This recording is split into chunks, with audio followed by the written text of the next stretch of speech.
Hi, everybody. It's me again. It's FC.Liverpool. It's going to be a great show tonight because I always have a great guest on every Tuesday without fail. Two, really, but one of the lads, Mariosi's coming on in the last hour. And, but a fella to have on at the start, one of the nicest people you could wish to meet. And we've just got to talk Liverpool. We have to talk Liverpool. We have to talk for the weekend. This is what we have to do. We have to talk for the weekend to see what we're going to do, who we're going to play, what's the best team to put out. Don't forget, everybody now is raring to go because the useless international break is over. Is over until the next one, until we start moaning again.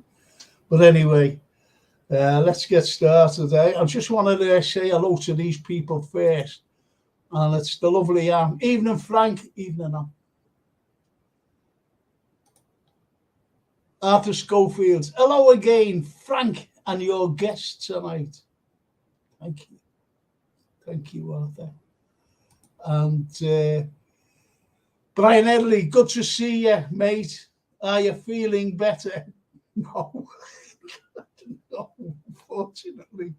I'm feeling lousy. I've got to take tablets and everything. But anyway, I'm going to bring in this great man, Mr. George Scott, the lost Shankly boy, but lost no more. Hey, Here's George. Hi, Frankie. Oh, it's good to see you, man. Good to see you. Good to see you. Thank you. And you too, George, and you too. I was thinking about you last week. When I wear this. Yeah. Bless me, father. Very stylish. Very stylish. Yeah. But it's a little bit cold, tonight. And it's great to see you. It's great to see you, mate. It really is. Yeah. So how are you, George? You okay? I'm all right, Frank. I'm really buzzing. Yeah. I mean, what do you think? 3 years ago, I had a cancer up, and 2 years ago, I had a 5-way heart bypass, and last year I had maybe bacterial pneumonia. Now I'm going like a greyhound. Yeah, I'm great. Thanks, Frank. I'm sure you'll be brilliant as well. Really. Yeah. I've just got to go on. I've got to go to the doctors on Thursday. Which isn't bad though, but I've got to go, George. And then on Friday, I've got to go to the hospital again. It's elective. I forget what it's called. But I've got to go to this clinic. And the only people there, in the waiting room, so to speak, are women. Because this thing is on the, whatever it is, I don't know. I just don't know. But anyway, I just want to say, listen to this one. Mark Simons, Frank the Crank, loving this show. Thanks very much, Frank the Crank. And Stephen Snape, evening gentlemen. How about that for an opening? Evening gentlemen. Hope all's well. If you're going like a greyhound, keep your eye on your hair. Well, Snapey, my hair went like a greyhound when I was about 50. It's never been seen again. Have a look at the cover of my book, and then you'll see what my hair was like. It's just lovely, isn't it? These comments. Brian Edley says, great to see you, George. Did you get that footage from the Liverpool United game in Belfast, 83? Hope you're keeping well. Mate. Yeah, I did, Brian. Thanks very much. At first, I didn't know what it was. I thought it was some scam coming through. Yeah. But you clarified that for me. So, yeah, I did. Lovely. Thank you for everything you send me. It's brilliant. Thank you, Brian. He's nice, Brian, isn't he? They're all nice, every single one of them, because they're all Reds. They're all good fans. And this is what we need. This is what we need. And we also need the algorithm out there. So, would you please just press the like button? I know that you pressed it before, last week, and I want you to press it again just to get the algorithm out there. If you haven't subscribed, please subscribe simply because Um, and it's just to get more and more and more of the lads and girls on the show. And you can comment, because tonight, what we're going to do, we're going to talk about your comments. Whatever you comment, we're going to talk about. We'll discuss them. So what I'd like to start off with is the Everton game. No, I won't start off with that. Again, there's been rumours of Liverpool being linked with players again. We know that Andre's coming. We know that. That's sorted. But, you know, anyway, and the stands, we'll talk about the stand as well. This has to be mentioned. Keegan Murphy, hi fellas, 6 a.m. over here, off to work. Hope everyone as well. Cheers, Keegan. 6 a.m. Cheers, Keegan. He's a lovely fella, Keegan. I don't know where he is. I got to say 6 a.m. He must be a long way away. Australia. Oh, there you go then. There you go. My brother at just one cornetto, evening chaps. Shane McGowan, evening with 2 pints for us there. 2 pints. Tony Barton, hello Frankie and George, hope all's well. Thank you so much, Shane. Lovely. Thank you. Isn't it lovely? Isn't it lovely? Anyway, the last one before we carry on, and I want your comments, please. I want your comments so we can just discuss them. You're etched in our psyche, Frank. You're etched in our psyche, Frank. Further electronic platitudes are inevitably quiet. Do you know what? I went to sleep this afternoon. You know, I've got insomnia, can't sleep, and slept for a solid 3 hours. Good. Solid 3 hours. Got up at 7 o'clock. And Jason was waiting for me. I'm sorry about this. Yeah. But anyway, and I just want to go just through these. I'm sorry. Arthur Schofield, got itchy fingers. Keep touching. Advertisements come.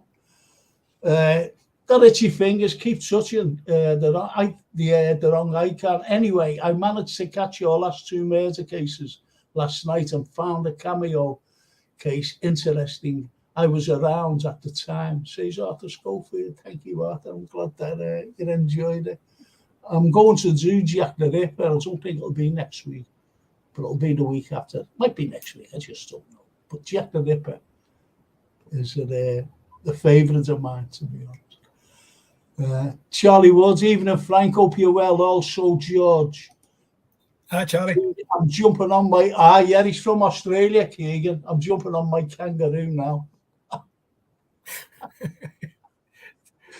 I'm awfully sorry that I've got to go through these because they're all important.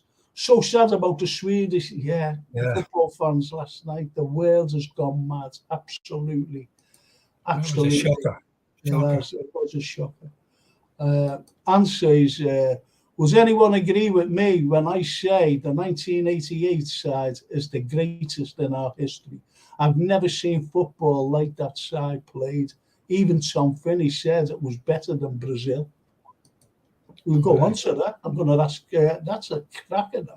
Just going to go on to the last 2, the last 3, and then I'm going to ask George that because I'm a great favourite of the 80s, late 70s and the 80s. So, Brian Edley, Frank, there's no way Snapey is staying in my house next year for the Europa League with words like that. He would scare us out of the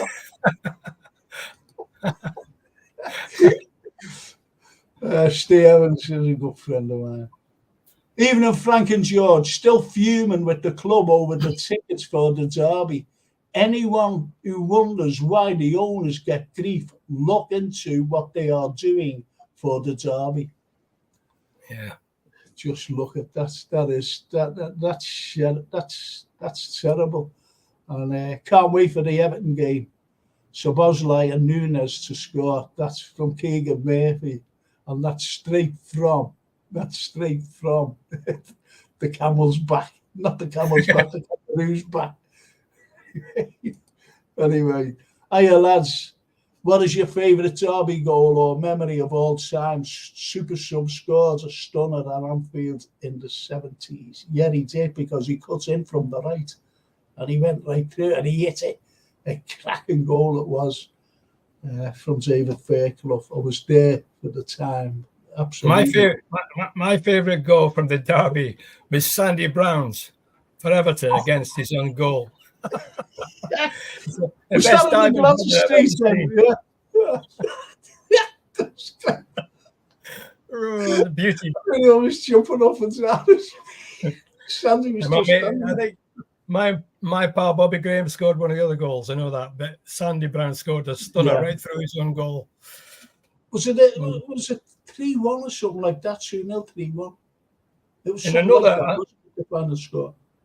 Another one was at Wembley when Liverpool-Everton at Wembley. And Everton were leading 1-0. And Everton's centre-half, I forget his name, passed the ball straight to Suarez. Yeah. And Suarez went through and scored, and we won 2-1. That was, I'll tell you what else was a cracking goal. 2, actually. And these are modern day. This is our time. One was for Divock Origi. When the ball came over his head and he was running on and he off-volleyed it. That was a super goal. That was a super goal. And Curtis Jones, I think it was in a cup match or something like that. Yeah, cup match. When he cut in from the left, yeah, cut in and he hit it and he curled it into the top corner. That was some goal. So there has been some unbelievable. Yeah, look, the one in the last minute when Pickford was tried mad to pull it out. Origi headed it in. Yeah.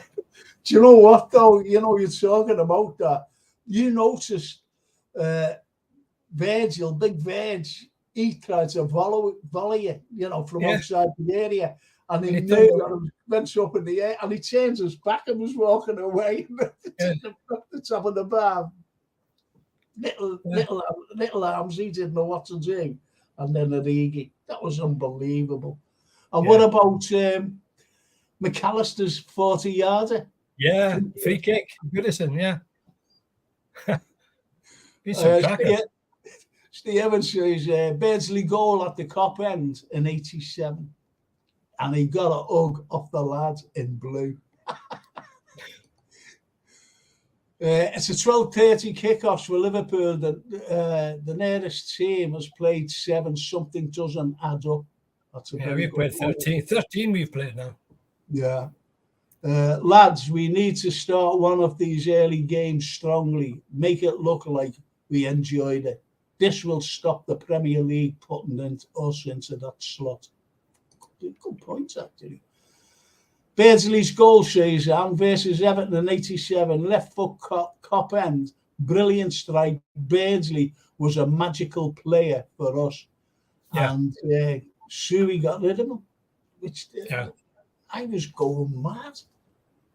Not that he went to Everton. I wasn't bothered about that. But he got rid of a great player, which was lunacy. And he admitted it, didn't he, afterwards? He admitted that. Not right at the time, but I was wrong, he said. Steve Evans' favourite, Kenny, after 20 seconds at Goodison. Yeah. As he calls it.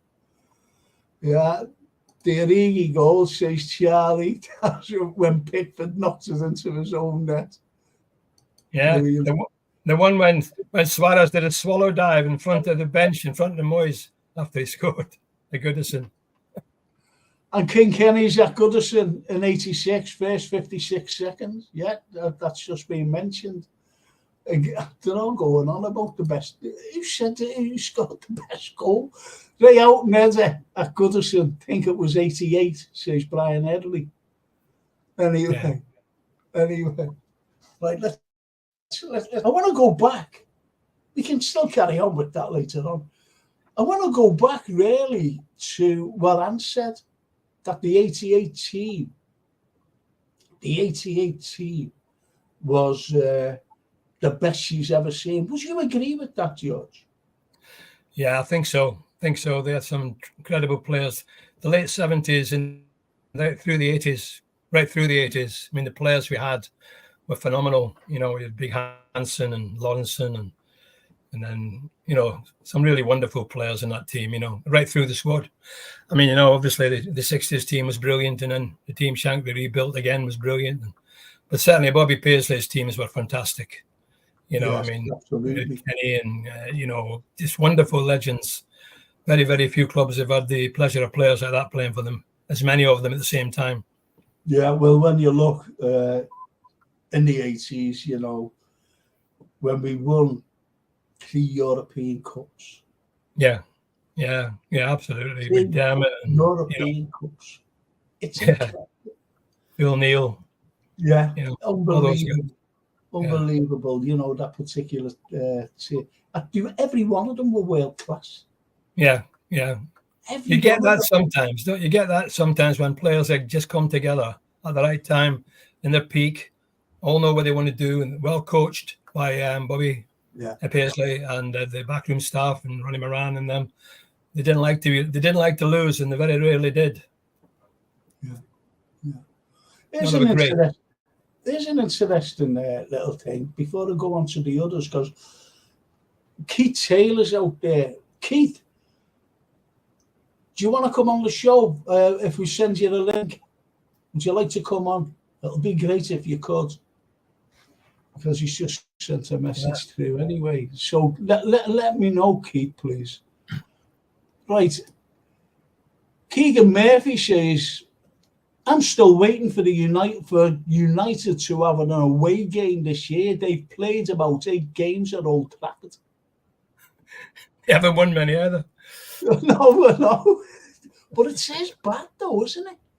Yeah. You look at the fixtures that Liverpool have had started off with, Chelsea there. We had the likes of in the mix, Newcastle. It's shocking, what we came out. And Stephen Snape says Souness got rid of too many too quickly. Brilliant players. Hang on, I never mentioned Anne's there. Yeah. She says Souness, Sol Staunton and Beardsley, terrible decisions. They were terrible. They were absolutely terrible. And, they were great players. Souness got rid of too many, as I mentioned before. Brilliant player, questionable manager. Whoa. Well, he came back from abroad, didn't he? And he tried to instill the things he was doing over there into Liverpool. Liverpool had continuity. They had really good continuity. And he tried to break that up, change the training methods. And I think in later years, he regretted it. You see her speak to him now, he looks back with a bit of regret, really, because he had a great opportunity there. And I think he blew it a bit. No, he should have built on the side that was there instead of getting rid of them. That's what the great managers do, Frank. They build on the team, Yeah. And Keith Taylor, even in Frank and George, Gary McAllister's free kick at their place. Hi, Keith. That was great. That was one of the greatest goals.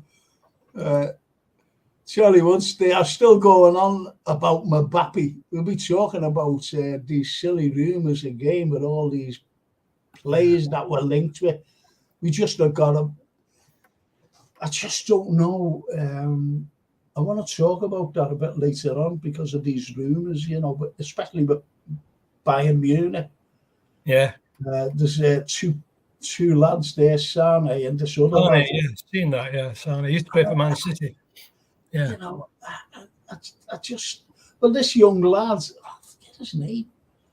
I forget his name, but he was on the Chelsea books as a kid, in the academy.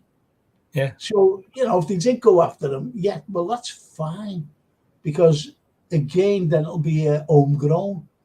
But having said that, it's just the rumours. And I don't think that we're going to get Andre. I think he's going to settle for that. He'll have to settle for that because there's no money at all.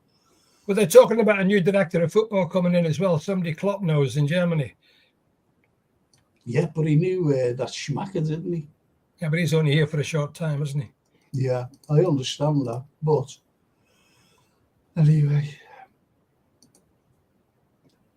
Gerrard at Goodison, McAllister 44 yarder, recent first goal, Mane last minute, Rushy all four at the pit, Cisse, Barnsley, and the 4-4 game. Oh, yeah. 4-4 to me, it's a name but a few. Yeah. George, were you in the 18 derby in 1961? Probably, yes. Schofield. Probably, yes. It's strange how football has changed, because you used to have the reserves 18 and you started in the C team, the Yeah. Lancashire League, but you played against all the other clubs, D teams, and then you moved to the B, then the A, then the reserves, and then if you were good enough and lucky enough, you went to the first team. Yeah. Which is, but as I said, it's all changed now. It's all changed. Hey, George, did you ever think women would come into football? Not really, not to the extent they have now. I mean, they've got great marketing now and television and, equality and diversity and all the rest. And the women's games came on in leaps and bounds. I mean, used to watch ladies' games maybe 8, 9, 10 years ago, and it was a bit kick and rush. Yeah. Now they've got the skill and they've got it doesn't compare with the men's game, obviously, in terms of power, pace, and all the rest. But I mean, it's good to see them doing well, and they've got a good league going now, and Liverpool's doing okay, apart from Sunday when they lost to Derby, sadly, 1-0. Yeah. But they won the first 2 games. They train at Melwood the full time. Yeah, good luck to them. Yeah. But, don't forget that you've got women linesmen. I never thought would say, referee against Australia, England and Australia, had a lady referee. Yeah. But, if you think about it, I'm talking about the Premiership here. Line pace, you'd have to call them line person or whatever they're called now. Can't say linesman. But I'd never thought I'd see the day where women were coming in. No disrespect to the women, don't take me wrong there. But that's okay. And you, Frank, they can't be worse than some of the men we've got at the moment. Yeah. Tottenham Hotspur games then to go by. Yeah, absolutely. I can't see any woman making such a mess of that decision as they made. No, that was that was horrendous. That was. I still shake my head at that. That was shocking. That was absolutely shocking. I said at the time that it would happen and it would be forgotten and it would go into history. It become chip paper in the future. Nobody will remember it, and we've lost a goal, and we've lost a point, maybe. Yeah, just absolutely disgrace. Absolutely disgrace. Yeah. For the Steely team in 1984, Kenny, Rushy, Anson, Suey, for Flair, the 88 side, Barnes, Beardsley, Aldridge, Ray Houghton. Truthfully, we've been spoiled with the greatest club sides ever produced. Spot on. Yeah, spot on. This is a good one, George, and I want your opinion on this because you were part of all this. And it's what Steve Evans says, got rid of the boot room and sold the story to that rag. Now, that's what he's going on about, Souness. But one thing there, got rid of the boot room. Now, you know about the boot room. Do you think that was a grave mistake by Souness as well? That was a massive mistake. It's a massive mistake. I mean, the boot room was no bigger than a front room of a terraced house in Anfield. Yeah. But it had everything you want. It had, a private space for the managers and the coaches to discuss tactics. Bob and Bill and Ronnie and Ruben, they used to take the opposition managers in there after and have a glass of wine or something, private, away from the directors. Yeah. And all the boots were in there, and there was tradition and history for many years. And, to take that away was really like taking a bit of the heart of Liverpool out, I think. And Graham selling the story to the Sun was a very misjudged decision, again, which I'm sure he regretted at the time. I remember that very well. We all remember it, to be honest. And what he actually came out and said, he said, a friend of his who was a journalist, freelance, wanted a story of, Souness. I think he just got married or something, and still playing for Liverpool and everything, still the main man, one of the main men of that side. And he said, yes, sure. And he said, I didn't know that he was going to sell it to the Sun. That's what he said. Yeah. He said, and that friend, close friend now, is a friend no more. No, I'm not surprised. No. If that's true, it's shocking, really. Yeah. Is it his fault that he just sold it to a freelance journalist, not knowing what paper he was going to sell it to, and it ended up, the worst paper on the planet. Yeah. Anyway, I was lucky to get into the changing rooms with that wonderful team in '89, lads. Long story, but the double team in '86, I think, gets overlooked, probably because they lost a good few games and got lucky in the early stages of the cup. Yeah, it was the first time that we won the double, wasn't it? A couple of years later, '89. Yeah. We went in and played Arsenal, and we only needed to lose, or if you like, get beat at Anfield by Arsenal. We only had to lose by one clear goal. Yeah. We got beat 2-0. Yeah. Couldn't believe that. I was there that night. Couldn't believe it. Yeah, it was a shocker. That was really, really gutting. Here's one, and this does get forgotten, to be honest. And Stephen Snape rushes 4 goals in '82 at Goodison. Well, it's in one of our most famous songs, isn't it? Yeah. But people don't talk about it. The way they were going on there, they were all saying, about. I think one of the greatest goals against Everton, and you'll agree with me, and everybody else will agree with me here. Everybody. It was Terry McDermott, and it was in the cup, when he just, it was incredible, chipped it. Because I've seen, forget his name, out of his area, coming forward, and he just chipped it. Yeah. What a goal. He just lifted it up, didn't he, and chipped it. Absolutely brilliant. What a player. Player. He was a fantastic player, Terry McDermott. Oh, and he was everywhere. Wasn't he? He was everywhere. Because when you think about this, I think it's the greatest goal ever scored, to be honest, for Liverpool. And it was against Spurs, and it was the 7th. Now, he was in our area, and he knew about the passing game. And he was only about 3 or 4 touches. And he just went from our area, and he just shot right up into that area. And he headed it. And he never heads the ball. What a goal. It was a highway crossed it. The highway crossed it. The highway. It went out to Stevie, and he just met it, first touches, First touches. That's right. That was his 7th goal, wasn't it? I've never seen anything like it in my life. I really haven't. And no one's mentioned, and he scored a few crackers against them, was Fernando Torres. Yeah. He scored some crackers against the Ev. He scored against.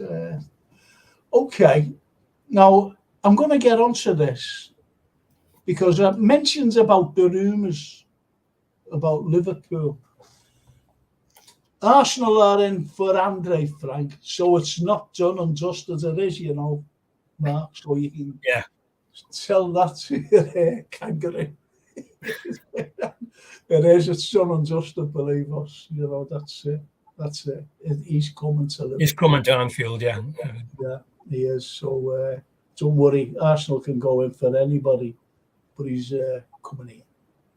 Yeah. The lad's coming here this Sunday, and that's who we need. Here's something for you, and the lads out there and the girls. Would you play Endo against just to free up McAllister. Would you play Enzo for the next few games as a The number derby. 6? Yeah. I wouldn't start him. No, I mean, I like the midfield being, and I know what you're saying about McAllister, and you're right. But I mean, at home against Everton, we should be attacking. We should be attacking, really. We shouldn't be too worried about, packing the defence and all. I think we should go for them. We're strong at Anfield, Frank. I mean, we very rarely lose to them. I'd be very surprised if we do. It would be a bit of a shock, I think. And he could come on easily if it were maybe 2 or 3 up and shore the thing up a bit. I don't know, but it's just my opinion. A lot of people think Endo should play. I would say we should play McAllister, Szoboszlai, and either Gravenberch or Curtis. Yeah, see, we've got all these players to choose from, and it's a great midfield because what he did started off with, as you know, was Curtis in there with Szoboszlai and McAllister, and he seemed to be picking those all the time in midfield. But you've got other players to come on, which is great. The likes of Gravenberch. Yes, yeah. You got a good bench. Oh, it's free from injury. If they're free from injury, that is, free from getting sent off. It only looks like Robertson's injured. The rest seem to have come through okay from the international break. Yeah, true enough. We've got a good deputy there, a good deputy with Tsimikas. Yeah. Neil Broderick, do you think a female will play in the men's Premier League in the next 10 years? No. Not a chance. No. Not strong enough. Not strong enough. No. Fancy, no disrespect if there's any girls out there and whatever. No, it's just factual. It's not the same game. 2 separate games. Could you imagine, a female player, today, going back, and females were actually, picked to play against the likes of Norman Hunter, Tommy Smith, Dave Mackay. Could you imagine that? No disrespect, as you say, Frank, but no. It's I think we accept it as a different game. It would never be allowed for a female to play in the Premier League. No, certainly not. So or a man to play in their league. Yeah. I wouldn't mind that myself.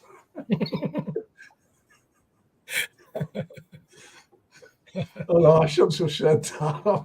I'm sorry. Lads, do you see the women's team defending for the goal against Everton scored? Must be something in the Mersey water. Yeah. Here we go. It's Charlie. Never thought we would have a player of the match. Yeah. Never thought we would have a player, of the match. Yeah, well, things have changed radically now, of course, in the modern era, Yeah, it has. Souness was incredibly silly not to realise the strength and feeling towards that disgusting rag, says He was. You're right, Anne. So it's whether, and you believe what he said, that he sold it to a friend of his. He sold it, and he said he's a friend no more. He said he didn't know he was selling it. Yeah, I've seen that, Frank. It's probably right. Yeah. So I can't really condemn. I really can't condemn Graham Souness. I really can't, because I believe what he said. And I don't think Souness would make up that story. No. I sold it to, you know what I mean? And he just said he's a friend no more. I never ever thought that he'd do that. So I'm giving, I believe that. You can't help anything. That goes on with supposed friends, if you like. And it's just shocking, actually. I know, and this is another one. Mark Lawrenson says, Neil Broderick, elder son up on numerous occasions on his football show, Ranging Out Sports. I'm going to tell you another one. John Barnes. Yeah. And what that day, John Barnes did it. I forget what it was called, The Right Show or something like that. I totally lost respect for that lad. They should know better, shouldn't they? They know the tragedy and the hurt and the desolation of people from that Sun story, that headline, and all the lies they told, and that Kelvin McKenzie, an absolute animal, things he was saying. He still believes it today, by the way. He still believes it, I know, because he gives after dinner speeches, George. And I'm going back a couple of years just before COVID, and he says after an after dinner speech that he still believed it. The Z-line still believed it. That Liverpool fans, caused but the reporter, I've seen him in a documentary. The reporter who went in with the story, he said, I never wrote that. He said it was Mackenzie who put that in. The editor, yeah. He said he put it out. He said, I didn't say that. I didn't say anything like that. And see the way things get spun. Yes. And no matter what you look at, things get spun. They spin it. They spin the true story into something that's more sinister. Yeah. If you like. And it's going on today. No matter, I'm not talking about football. I'm talking about other issues, serious issues, things that are going on today, which I'm not going to go into. And it's spin. It's absolutely ridiculous the way it is. And I fume at it. This is why, you get depressed. I'm depressed every day looking at this. And the spin and the lies and the propaganda and everything else. Yeah. And this is what it's all about. And this is what keeps me sane, to be honest. The likes of talking to you and Marius and the rest of the people. This is what gets me, because no matter what I won't watch any of the news, I don't watch. We don't watch it. We don't watch it now. We switch over because, there's no solutions to these things. And it depends on what perspective you're looking from. And it depends who's writing the story. And it depends who's doing the interview. And, and it goes on. And it never ever seems to be any solution. So we turn over and watch Country File or something. Do you know what? I Google, this is what I Google, destinations, if you like, around the world and, things like that I put films on. Yeah, absolutely, a few films and that. A few lot of the Nazis as well thrown in the mix. They were great, weren't they? They were great. And they still make you laugh. Nearly 100 years later, still make you laugh. Exactly. 100 years ago, just absolutely brilliant. Anyway, let's go down. Look what this lovely aunt say. York City in '86, we drew at their place. York, I remember that. And that was one of the greatest sides ever in world football, and they drew at York. Yeah. Unbelievable.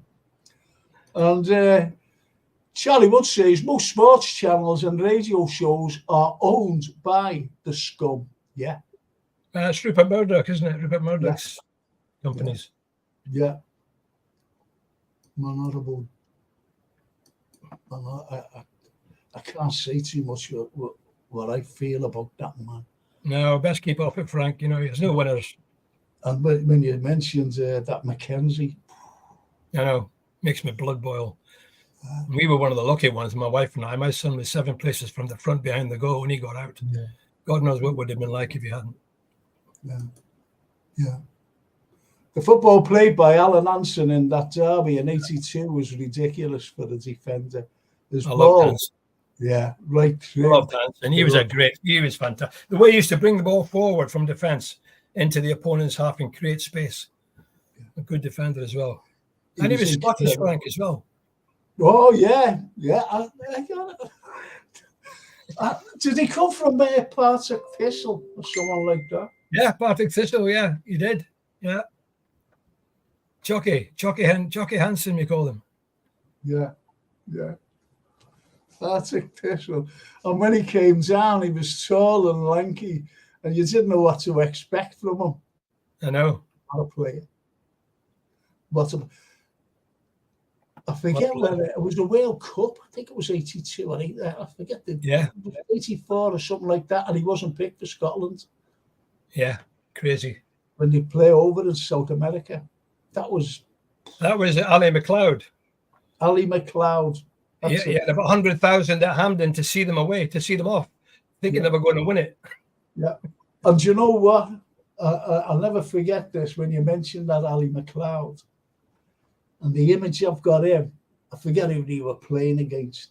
And you just see him sitting, having his head in his hands. Yeah, yeah. Never forget that. He built the Scottish fans up so high, and then it was a big come down. Yeah. But he was a manager of Aberdeen. Yeah. Fergie's old thing. Let's see. Remember Steve McMahon's belter in 87, 88, says Brian Edley. And he says, let's try Trent at number 6. I don't think he's a defensive midfielder, Trent. He's an attacking midfielder, if anything. No, he is an attacker. Best thing that came out from the boot room was a red called Ronnie Moran, says Arthur Schofield. Yeah, Mr. Liverpool. Yeah. And form goes out the window in the derby, says Charlie. It's like picking the winner in the Grand National. Yeah. And here's a point here, and it's from Lovely Anne. She says, that would be so wrong for a woman playing in a men's game. Yeah. Well, it wouldn't be allowed, Anne. Anyway, it wouldn't be allowed. Yeah. No. Times are woke. Anything is possible, says Neil Broderick. Look, lads, I'll have to get corrected. Look, this is it.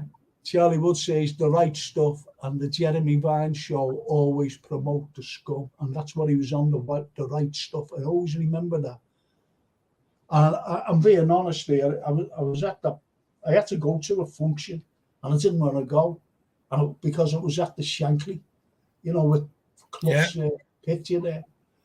And there I am, sitting at a table. And there was great guests on, don't get me wrong. And all of a sudden, a guest came on, and it was John Barnes. Now, I was sitting at a big round table, all these people, and not one of them were from Liverpool, not one. But they were nice people, don't get me wrong. And anyway, when John Barnes, he jumped on the stage, and he immediately said about the sun. He said, listen, but he only said it for about 5 seconds and stopped it, right? And anyway, after he spoke, everyone got up, gave him a standing ovation, and I just sat there. And this fella looked down at me. And he went, when they sat down, not we, when they sat down, the fella said to me, why didn't you stand up and give him the ovation everyone else did? And I went and I told him. And he said, I'm sorry, I didn't realise. I said, well, there you go. And he was from out of town, that fella. Yeah.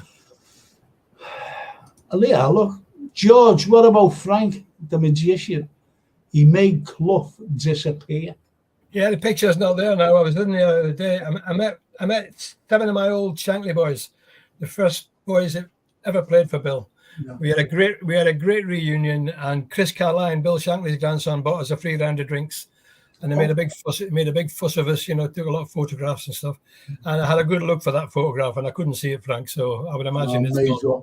Now I can go in, because I wouldn't go in. I always remember I was with Francie, my daughter, We went down to see an exhibition of a friend of ours. It goes under the name of Serrano Den. Anyway, we went down, and when we came out and we were walking along, she said, "You're not going in there, are you, Dad?" I said, "No." That was looking over at the Shankly Hotel, because she was with me. That day, I went like that, get that down. Get that down. Yeah. So anyway, I'll go in now. Yeah, I was probably put up without anybody thinking there was any, issue, and they didn't realise probably. But anyway, it's not there now. It's because as his great-grandson, the Shankses, or great-great-grandson, and he was only a kid, this fella, he was only like in his early 20s, and I think he got a job because of the name. What he was to Bill. And I said, why is that hung up there? Because he said nice things about my granddad. That's what he said. And I said, oh, did he? I said, we love your granddad. And he said horrible things about us, Clough, that man hanging up there. Yeah, he wouldn't have realised. No. And then but I'm just get off him anyway. I don't like the man. Yeah, look, and now I was just going. Brian Clough is another who tried to blame Liverpool fans. Never liked the man. Arrogant, unlike our great managers. Yeah. No, that was at the bottom. This is before we were talking about it. She put that up. And I'm glad. Yeah. But anyway, George. Right. Saturday. Yeah. Now we've got games coming up, and every single one of them are winnable. Yes. Every single one of them. I'm going into Christmas and the New Year. Right? Going into Christmas and the New Year. If these are winnable games, which they should be, yeah, and we're there and thereabouts, in the league, and when we bring in this Andre, and we might bring in another player, by the way, which is a left-sided centre-back, which we need. Yeah, so in the back four, yeah. So how do you think, if we are up there, if these games are winnable and we win them, what's your take on it? Do you think that we can kick on again? Do you think so?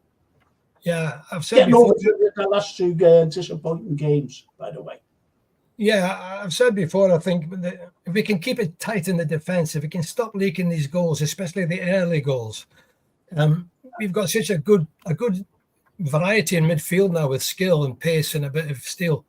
And up front, we're irresistible. We've got Diaz and Jota and Salah and Gakpo and up front the Captain Chaos, So we've got a really great attacking team, and Trent as well. So there's no reason why we can't really go forward now. I think we've been a bit unlucky in the last few games. We were actually robbed against Spurs. That's no doubt about it, with the sending offs and the VAR, and then the unlucky last minute goal. That could have been at least a point, if not three. And then the one against Brighton also, I think, two bad goals. But then if Gravenberch had stuck his chance in the back of the net, it would have been 3-1 up. And we'd be top of the league now. So it's that close. It's fine margins. It's that 1 inch, that fine margins between success and failure. And when we come to Anfield at home, I've always said I'd back us against anybody. We hardly ever lose, and not to say we're not going to lose against Everton. You can't say never. But I would back us with the crowd behind us, and skill and pace, and I think we'll break them down. Again, after that, you got likes of Brentford at home. Again, that's a winnable team. Everton beat them, for God's sake. And then we've got, is it Luton away? Yeah, the big one is Man City. Yeah. That's a big one. If we can get a point, at least, against Man City, I think we'll be up and running. I do. And as you said about Man City, the big one. But I don't think Manchester City are firing on all cylinders. No, they're not. Some injuries, yes. No, they're not. They lost the last two games, Frank. Yeah. So, they're there. I'm not saying they're there for the taking, but they're there to get a result, if you know what I mean. Yeah. And we've had some good results against City in recent years. Oh, yeah. We've won more than we've lost. Yeah. And that's why we were always fighting with them for the championship, you know, for the title. And that's why. That's why.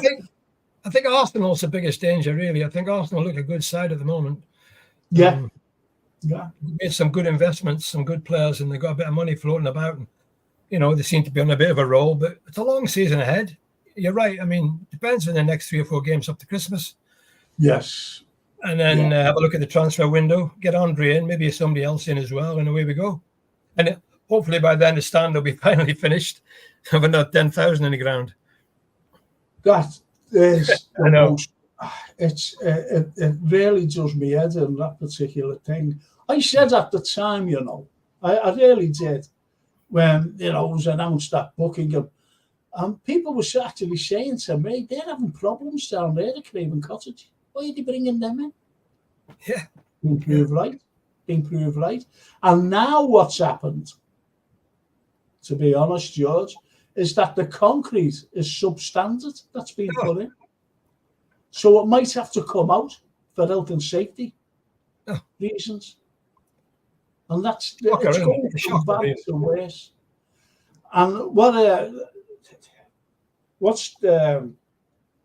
I was talking to Steve Evans today, phoned me up, and he said something about the tickets. And if you can't go to the game, don't give it to your family.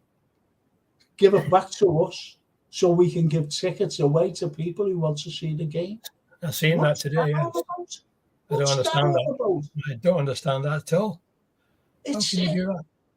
It's ridiculous. It's shocking. You know, if you've got a son, if you've got a brother, if you've got anybody, you know, and you can't make it, like me, I wouldn't be able to make the game the way I am at the moment. Yeah. And I couldn't give it to our kid, or my daughter, for that matter. Couldn't give it to Francine, who's a big red. But I'd have to give it to back to Anfield so that they can sell it on. I just don't understand it. Yeah. Who's coming out with all these suggestions, by the way? Don't know. It seems crazy. You have to transfer tickets through the club anyway, through the app, don't you, onto the phone. Yeah. Well, it won't be coming from Klopp. That's what I said. It won't be coming from any of the playing staff, the backroom staff, or anybody else for that matter. No. I think it comes from the hierarchy. Yeah, the executives. Yeah, it's coming from them. And I remember the executives that coming out here and said the customers. So we were called customers. I hate that. Yeah. Shankly would never have called you customers. Oh. He'd have been incandescent, that sort of statement. Well, if you could imagine, you know, when you talk about, I'm a customer in a shop. I'm going shopping tomorrow. Ian Gold is coming down for me, and I've got to go do some shopping. And I'm a customer. I go into a shop and I'm a customer. Yeah. If I go into Anfield, which I've done for thousands of years, you're a fan. You're a supporter. I'm a fan. I'm a supporter. Yeah. I'm a fanatic of Liverpool. And you're invested in the club. Exactly. And I 100%. don't consider myself a customer. But that's American terminology. The customers are people go into the club shopping from China or somewhere or Japan and buy shirts and scarves and take them home with them. They're customers. But when they go into the ground, the fans. Yeah. I know. There's a big difference between a fan and a customer. That's the way I look at it. Yeah, right. 100%. 100%. Brian Headley says, Frank, I had to give Anne a shout here tonight. Her comments are brilliant. That's lovely, that. Yeah, nice. Well done. I'm going to, let's see this. Let's just see this. Stephen Snake, we've played some tough away games in which we've done well. Hanging in at the top, two or three teams until 10 or so games left. We're as good as anyone on current form. Keep the faith. We've done it before. And he goes on to say, Arsenal will fade away like last season. Arteta isn't in Klopp's league as a manager. But it's only what you said, George, that he's brought in some good players and they're playing, exceptionally well at the moment. Yeah.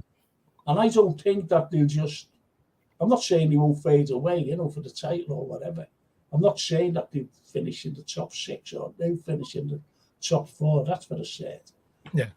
But, you can't take it away that they're a very good side.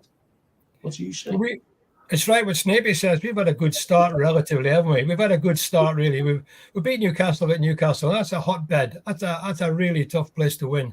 We did it with 10 men, and, we could have beat Spurs. I don't fear Spurs too much. Arsenal, I think, will be there at the end of the season. Arsenal, ourselves, Man City, and one of the others. I don't care who. Well, what do you think of, I'll come back to that because I just wanted to look, nice little comments here. And Brian Headley say, when we was talking about the tickets, I think it's a scam myself, by Liverpool. So I'm talking about owners and, the hierarchy. I go mad at them, Go mad at the stadium for what they brought in, the cheap. Mad, a few. But anyway, he says they want more suits in the stadium.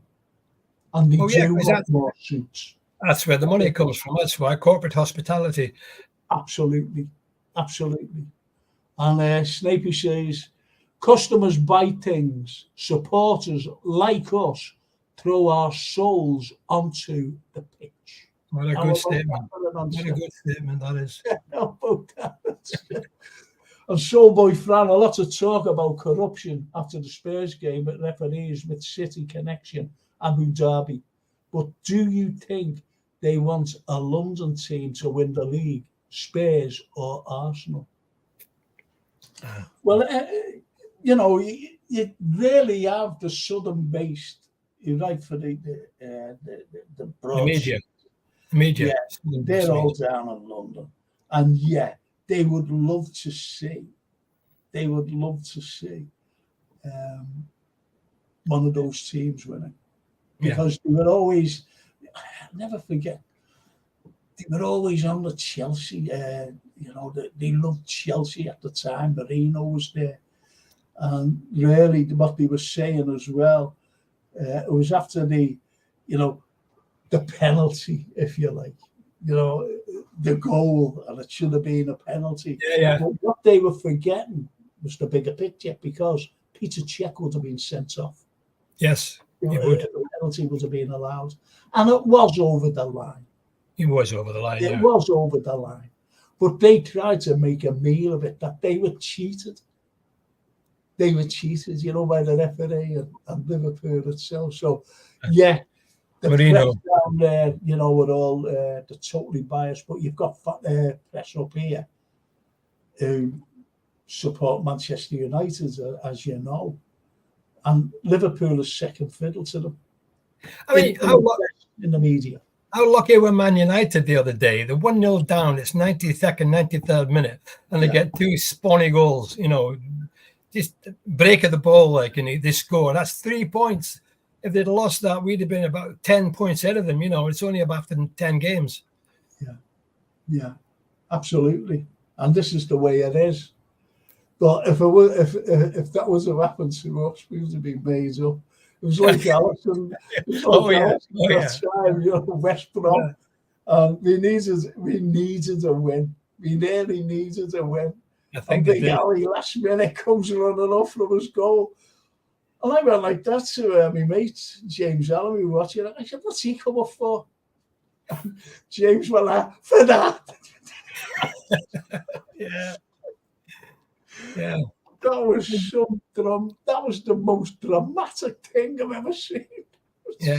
Well, the worst one for us is Man City when they scored 2 goals in the last couple of minutes to take the title from us against Aston Villa at the Etihad a few years ago.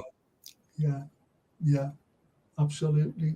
I'll never forget at the Etihad as well when Mane went through and he got sent off for that Yeah, Edison. for the high kick. That was shocking, that. And yet, it's happened before, but to a Liverpool player, and nothing happens.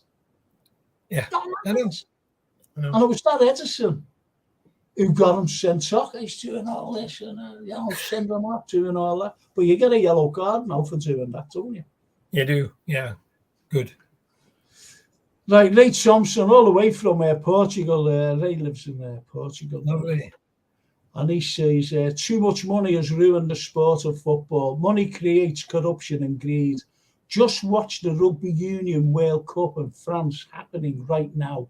Okay, another sport, but you earn your respect and win what you perform to your highest level. Football as a sport is finished for me. I remember my neighbour, Chris Lawler, just lived 2 houses up. A pure gentleman and a lovely family. Those were the days when football had a genuine voice. Yeah. Chris and Geraldine, lovely people, yeah. What a wonderful man he is. Great player and a great fella. I always remember coming on, I was young, when Chris Lawler was playing for Liverpool and scored. He scored a cracker against Everton as well. He did, yeah. He did. Like the cop, I get in touch with that. No, I always remember saying, this fella is like a continental fullback, because you had continental, especially a fella named Facchetti, and he was scoring goals. Facchetti, yeah. So was other Inter Milan, yeah. Yeah. Other foreign players as well, they were scoring goals. And he was the only fullback in our division, first division, who was scoring freely. He scored 42 goals. 42 goals, none of them are penalties. No, none of them. Or free kicks. From right back. Yeah, from a right back, yeah. And this is what, today, when people talk about Mo Salah. Mo Salah is not an out-and-out striker. He's a winger. The winger, yeah. Well, the winger has done that, what he's done. No. Incredible. It's incredible.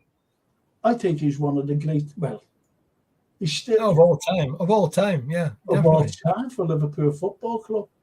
Because in a few years' time, when he finally goes, because now they're talking about Bobby, aren't they? They're saying, Bobby was great for us, Mane was great for us. But when he finally, goes away, no, Salah's the greatest. Salah's the greatest. I mean, he's right up there with anybody in world football. Yeah. And you think of the legends playing for Liverpool. And think of the pressure he's under. Every game he's expected to score. Every game he's got to perform to that highest level. His fitness is incredible. You want to go look at him when he takes his top off. His muscles in his stomach, the ribber, and he can't shove him off the ball. And he's not big. What is he, 5'7" or something? Maybe 5'8". Yeah. He's only a small fella. But talking about his body and ripples and everything. It's like mine, when I take you. And mine. Me and you together would make up half of his body. Maybe 50 years ago I might have been there or thereabout. But you know what? I could have run to the moon and back then. Got around the end of the garden now. But you know what, George? Through this. Last season, people were going on about Milner being the fittest man. They meant to play every game, and he's the fittest man in Liverpool, in the team or whatever. And I said, no, he isn't. I said, Mo Salah is the fittest. Yeah. Because does he ever get injured? No. He gets sacked every game. I remember against Bournemouth down there. I remember this. It's only a couple of seasons ago. And he got it was a through ball and he ran with it. And there was a fella behind him. Forget his name, this fella. And he hacked him down his Achilles. He hacked him and he kept on running until scored a goal. He kept on. and you see him wincing. He winces, Mo, and then it's just forgotten.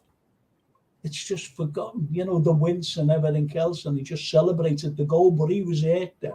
He was hurt with that fella. Snidey little, thing to stop him.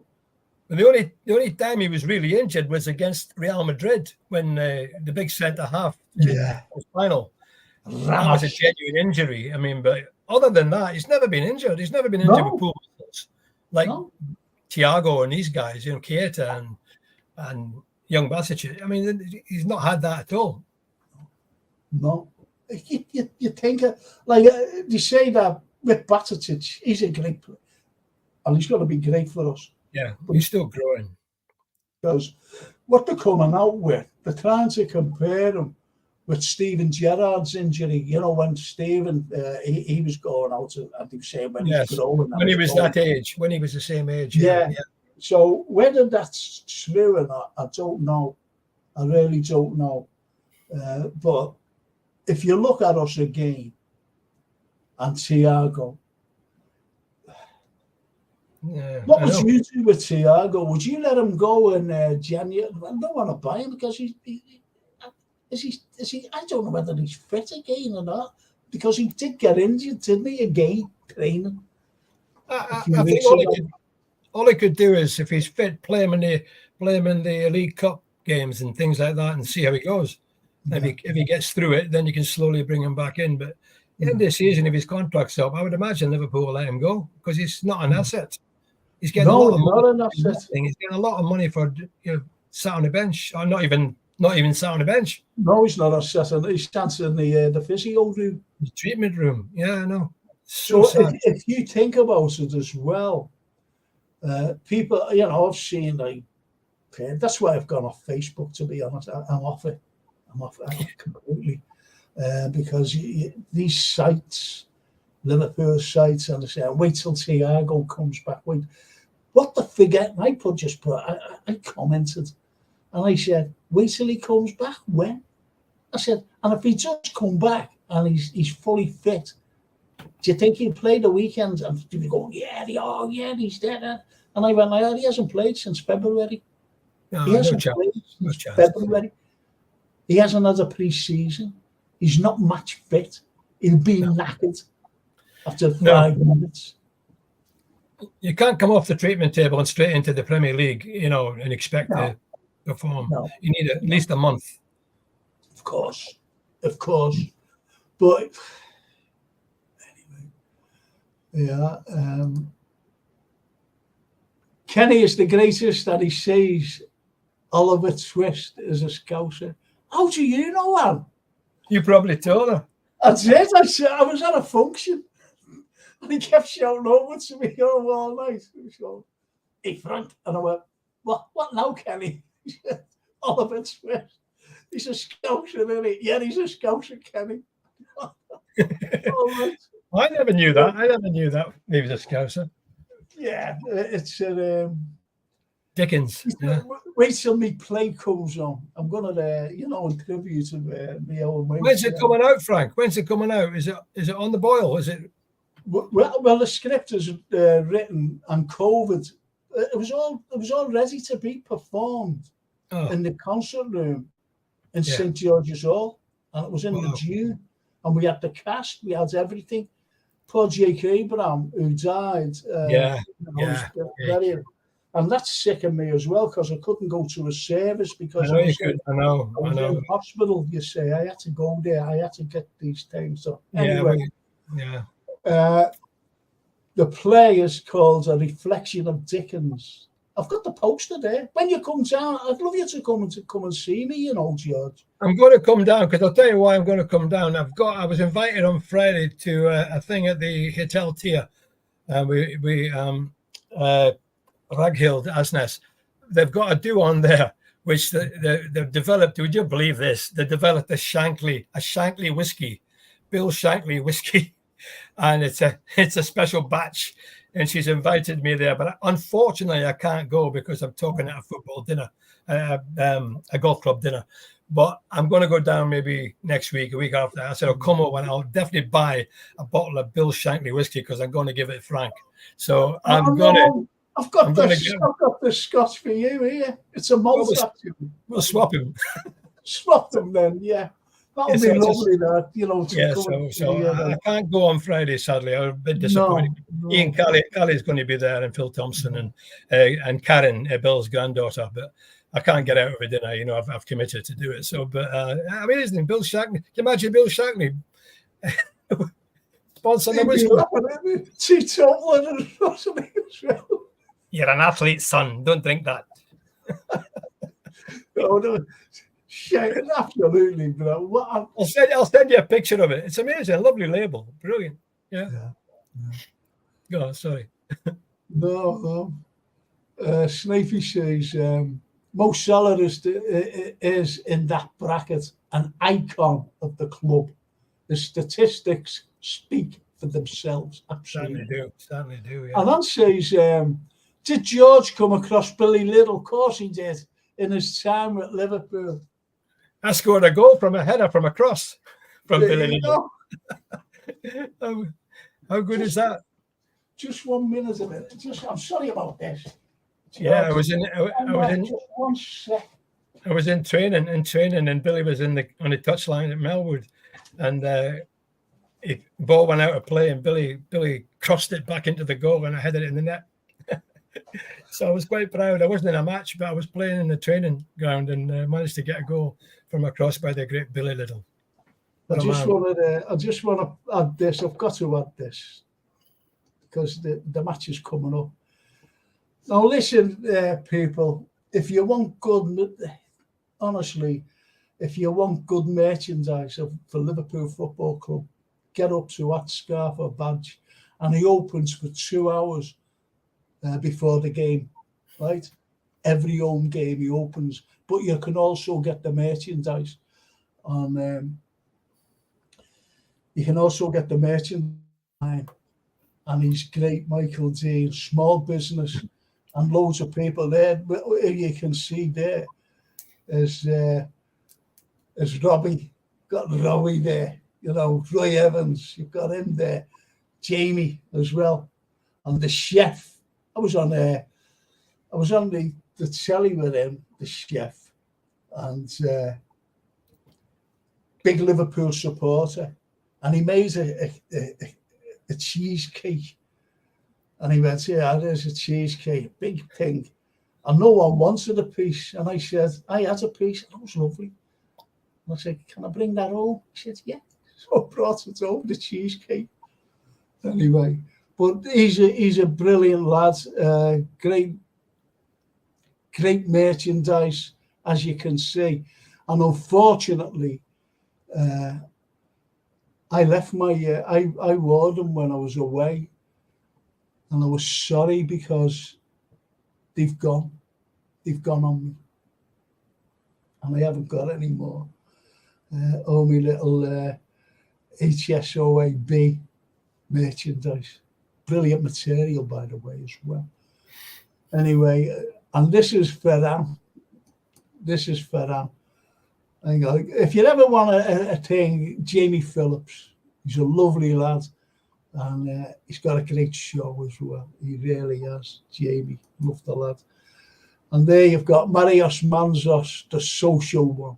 Why Jurgen Klopp was a perfect fit for Liverpool.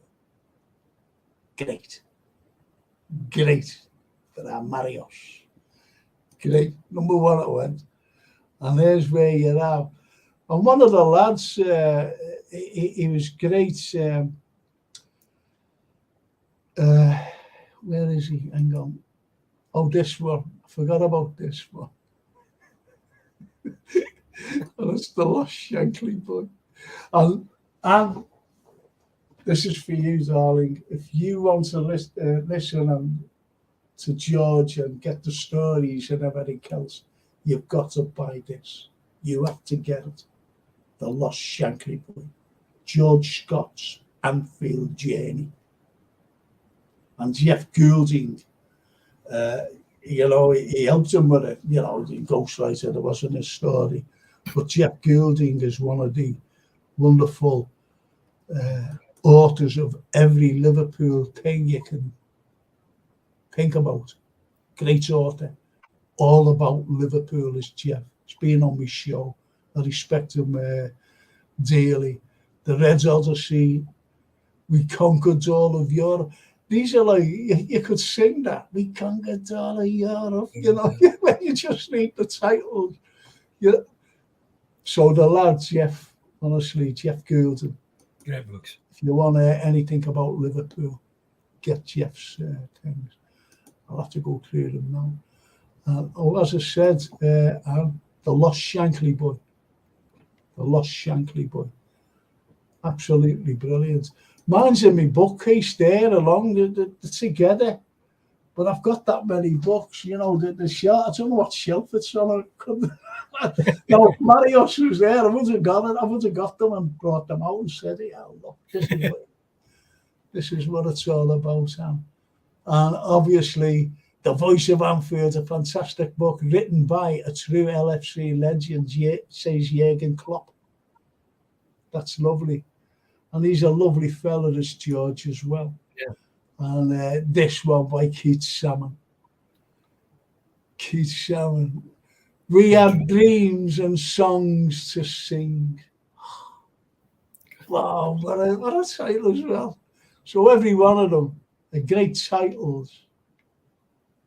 And they're just lovely. They're just lovely. And they are. How about this? Brilliant, says Anne. Brilliant, George. He was a giant, wasn't he, right? Yeah, she's talking about Billy Little. Yeah, Billy Little. Yeah. And, yeah, he was. She says, we'll buy it. Yeah. Isn't that lovely? And Brian Edley, Steven Gerrard. He always came out with that, you know, when Stevie scored. Steven Gerrard. Dear George. But anyway, what do you think then, you know, coming up to this Saturday and the stand? Do you think, to be honest, that the fans have been, you know, I'm talking about fans who actually bought these tickets for the Annie Rose upper stand? It's been a disaster from start to finish. I mean, it's brilliant to think we'll have a new stand there eventually. It'll be fantastic when it's finished. But in the beginning, it should have been organised so that they could guarantee that if they sold tickets for that stand, that tickets would have been valid and the stand would have been open in time. There should have been much tighter control over that. I know the contractor went bust, and then maybe they couldn't do much about that at the time, but it seems a bit slack. Like you were saying, you went round there, and there was only about half a dozen people working on it at one stage. And big open spaces, and you know, I was there a few weeks ago for the last game, and yeah, I looked across. I think Brian Headley asked me to take a photograph, and there were more seats in there, but I was looking from the cop, so I couldn't really get an idea. And you can't get around the back very easily in a match night because you can't really see. So I'm not sure exactly how it looks. I take you what you were saying, Frank, about the fact that it's looking a bit dodgy, and to say the concrete's not right is a further problem. So I mean, I don't think it'll be open until January. Yeah, but health and safety's got to be there. You see, at the time, I wish I would have had a podcast at the time because I would have got Jason to record it. But what I said at the time about booking when they first, you know, brought in this thing, I said that they're having problems here. They're having problems with Fulham. So why are they bringing in this particular framing? And when you think that they were putting in the concrete as well, it was cheap skate. It was cheap. It must have been the lowest bidder. Oh, we get them in. And the due diligence. Where was the due diligence? They shouldn't be using the cheapest concrete. I mean, the money they've got for. I mean, they paid about 300 million for this club. It's worth 4 billion. I mean, look at the equity they've got in the club. I mean, you know, money shouldn't be. And they've just got another investor come in with more money. Another investor's coming in, 150 million or something. Yeah. So there's money. Why are they using cheaper concrete? Well, the thing is, it was Buckingham who were using it.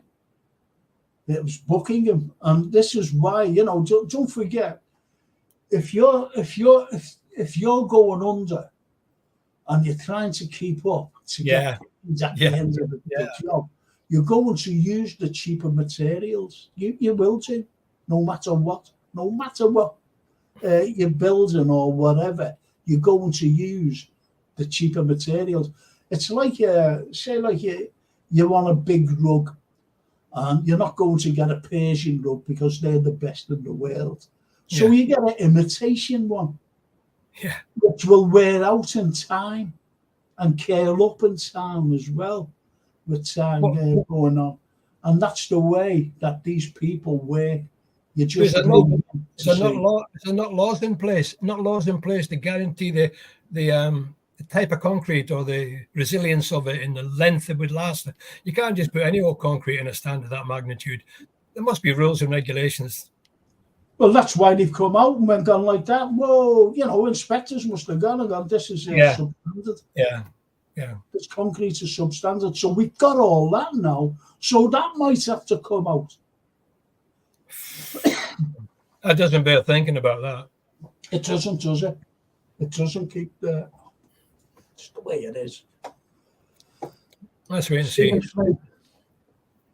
All of the books, merchandise and paraphernalia just perpetuates the fact that we've never lost our identity as a club.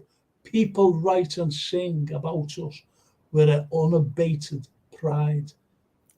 It's about virility. I love Snape. He's brilliant, isn't he?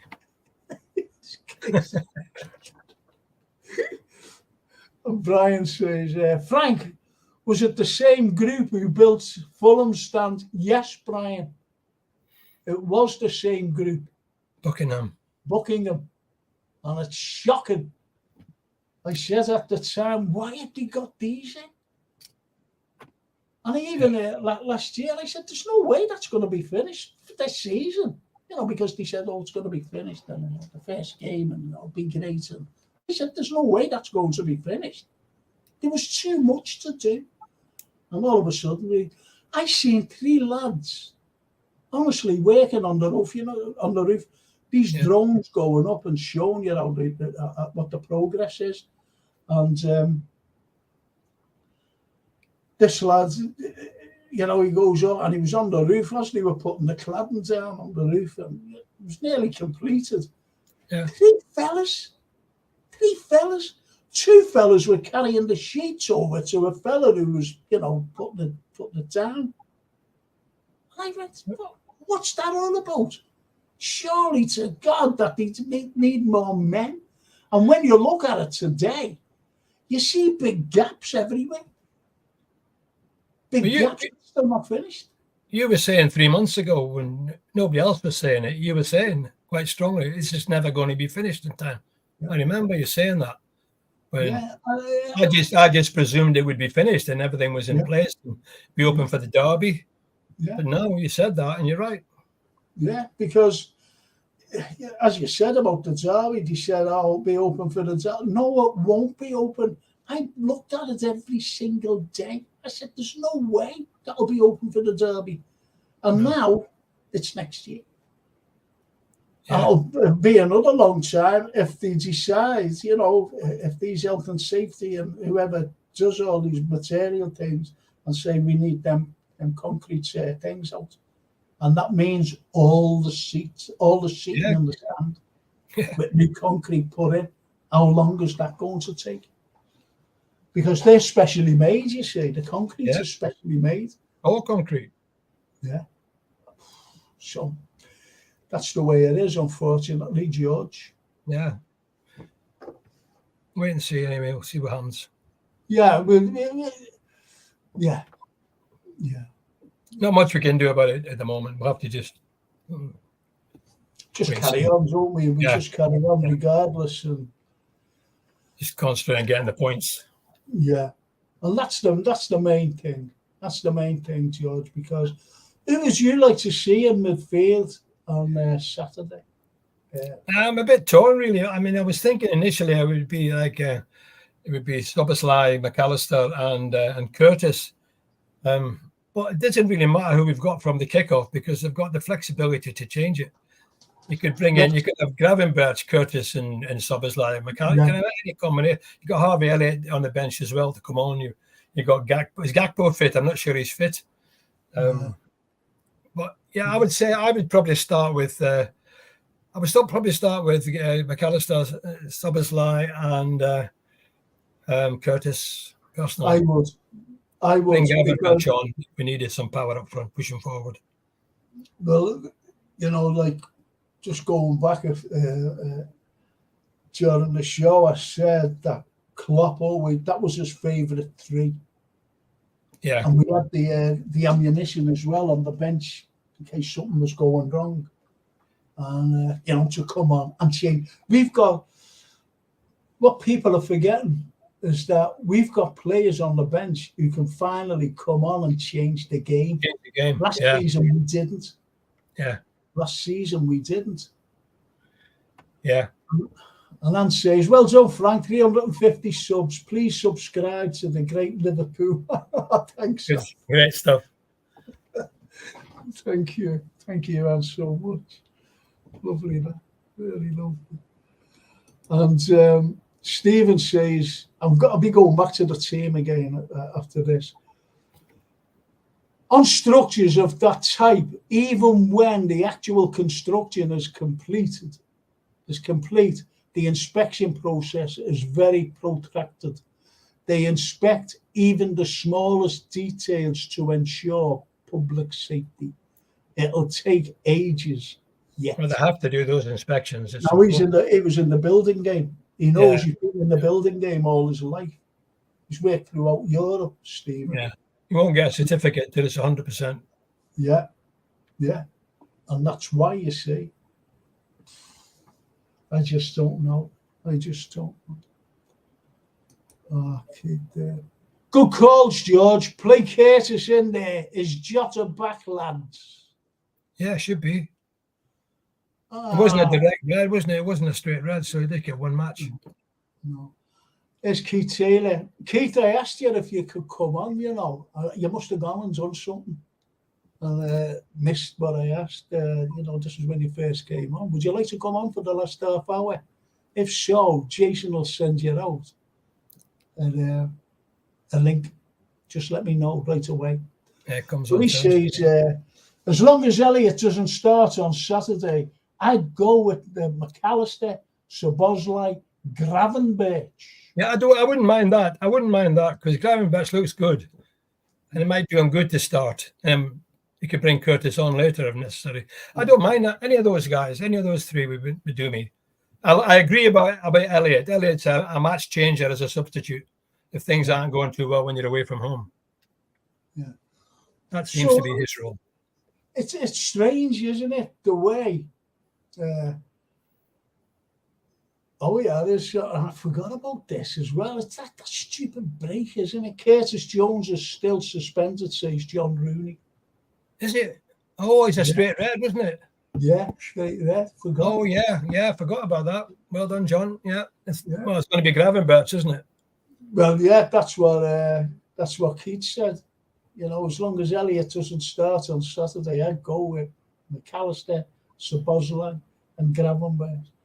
Keith Taylor must be brilliant, I think he's on the same lines as Stephen Snape because he can spell Szoboszlai properly. I'm just about able to pronounce it now. Should have seen him when we first got him because he came out the blue, didn't we? Yeah. We had the pause and I was going, what's his name? And someone put up, Szoboszlai. Boss, I got it. Broken up, brilliant. Yeah. Szoboszlai, absolutely brilliant. And this is the way. But when you look at the game and you look at the midfield, but what's been leaking now is goals, unnecessary goals. It's silly mistakes in the back four. And as you said, with Robertson, he's injured. his shoulder. Yeah. And if it'll be anything like Mo's shoulder, he'll be out for weeks.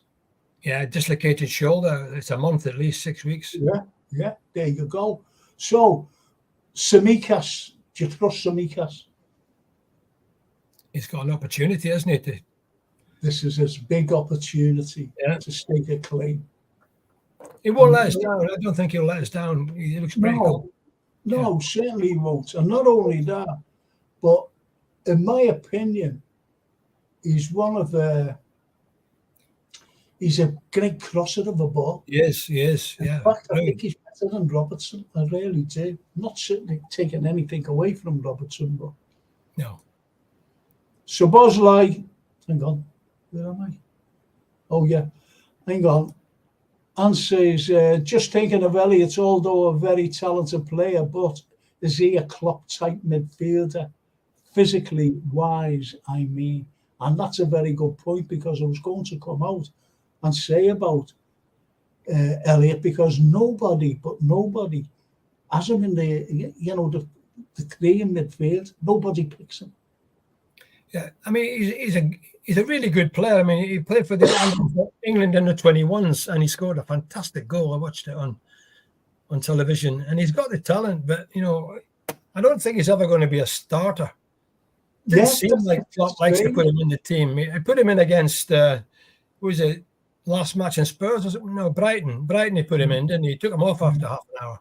Yeah, again, yeah. But when he comes on in the second half, he seems to speed things up a bit. Yeah, but I seen him. He made 2 good runs, but that was about it. He made 2 good runs, and I don't think he is, as Anne says, I don't think he is at Klopp's level for the midfield. I really don't. And as Charlie would say, Szoboszlai will always be slobber chops to me. Chops. The girls love him. He's a good-looking lad, isn't he? Yeah. Oh, I support Italy. You know that. Yeah. Yes. I supported Italy. When I first seen him, I'd never seen this lad before. Szoboszlai. Never seen him. I looked at him and I went, "Oh!" In faith, only face and stature. This is all, in face and stature, not in play. He's the image of Nesta. Played for AC Milan. He's not half like him. I said, "Whoa, look at that!" It's like the image of Nesta, and he is. He is. He resembles him. So that's who he reminds me of every time I look at him. Yeah. I wouldn't be surprised to see Enzo start on Saturday, says Stephen Snape, slightly more defensive minded to allow McAllister to go forward. McAllister going forward might create more further up the pitch. That's a good shout. Yeah, it is. Yeah. Before, about Enzo playing. Do you think he'd play? I'm bringing on. You might do. Yeah, he might do.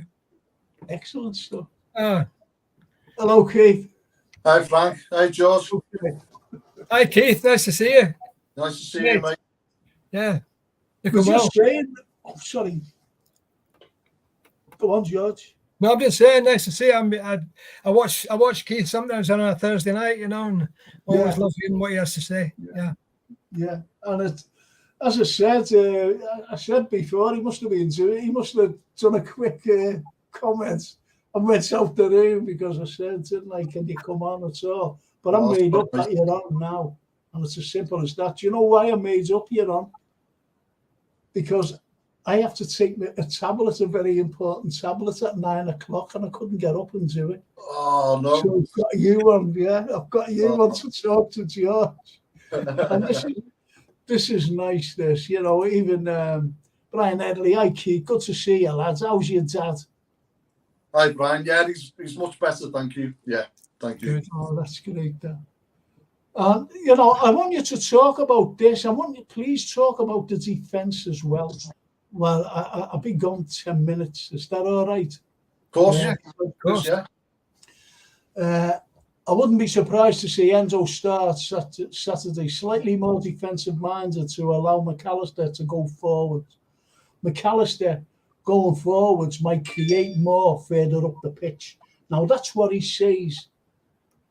Now, I'll go to you, Keith, on that, and about the midfield as well. I know that you've put up about Gravenberch in your midfield as well. And don't forget that Jones has just been reminded. Jones is suspended. Yeah. So what would your midfield be about Enzo? And I'll see you in a mo. Is that okay? Yeah, of course it is, mate. Yeah, of course it is.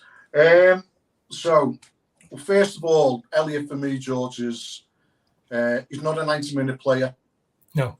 No, agreed. He's got the most substitutions of any player in the modern Premier League era to be taken off at half time. Yeah. So it proves to me that he's not a 90-minute player. Yeah. And I think since his Leeds or his injury at Leeds, he's not been the same player. I like the lad, and he's a big Liverpool supporter, and he tries hard for the team and the club and the fans, and that's great. But he gives the ball away a lot. He does give the ball away a hell of a lot, and he just hasn't got. He's more an impact player for me. I've always felt that, Keith. I always felt he's an impact player. I mean, he's a busy player, but there's not a lot of end product. Yeah, a lot of it's in midfield, pushing the ball back into midfield, and as you say, he scurries around a lot and doesn't really. At the end of the day, he should be scoring more goals. Why does he go and play for England under 21, run past 3 players and bury it in the top corner? He should be doing that for Liverpool. Yeah, he's got players around him who should be able to help him do that. But you're right. I think with the midfield we've got now, with Gravenberch and McAllister and Szoboszlai and the others like waiting to jump in, he's going to be very much a squad player. Yeah, I think so. I wouldn't get rid of him. I wouldn't get rid of Elliot. I'd keep him because he's an impact player. Yeah. I wouldn't get rid of him. I think there's a talent there. You can clearly see that there's a talent there, but I don't think we've actually found his position yet. Yeah. Even though it's been for 3 years, I just don't think that we've found that actual position that he's good at. I think looking at him, he's going to be. I would play him more as a number 10.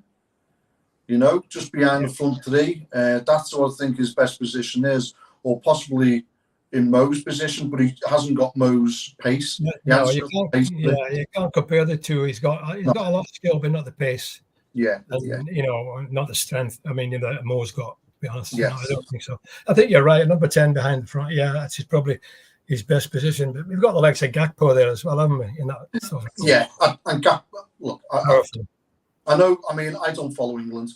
I'm like Frank. I'm from Italian descent, so I follow Italy. I think Gakpo is a better player. He's got more about him. He's got more talent.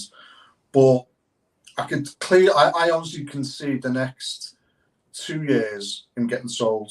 I can see him getting moved on. He'll go to someone like a Fulham, or he played for Fulham, didn't he? But Fulham or a Brentford. Well, he did well at Blackburn, didn't he? So I mean, he'd be quite a star in those sort of teams, I think. Yeah, I think because you've seen Tyler Morton go to Blackburn and do well.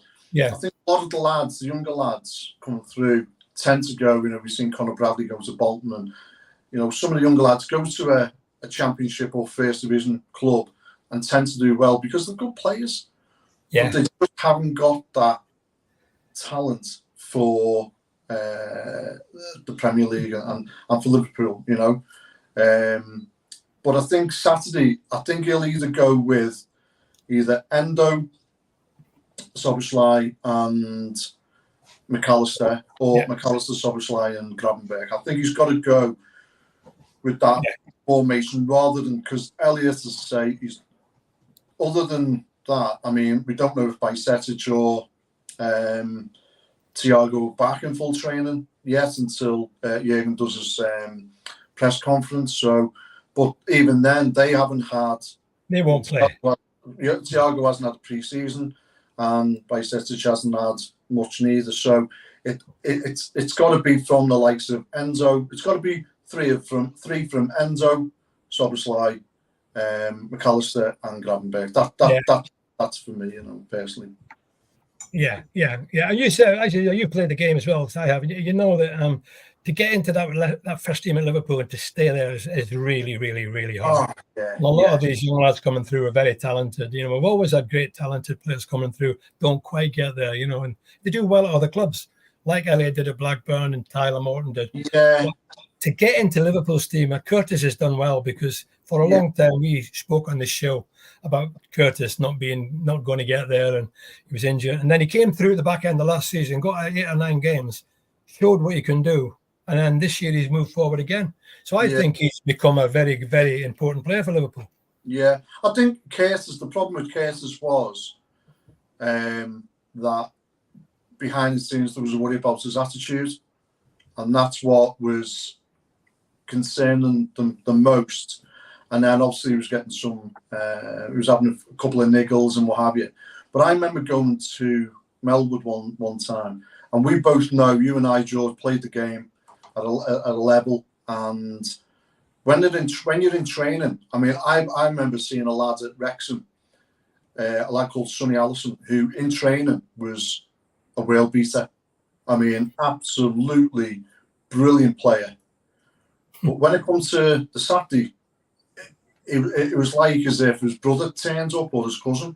It was totally different. It was like a lot of players go into training, don't they, because it's familiar and they have that confidence, they're with familiar surroundings, familiar players.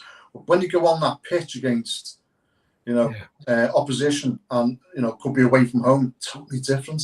And I'm sure you've seen that as well.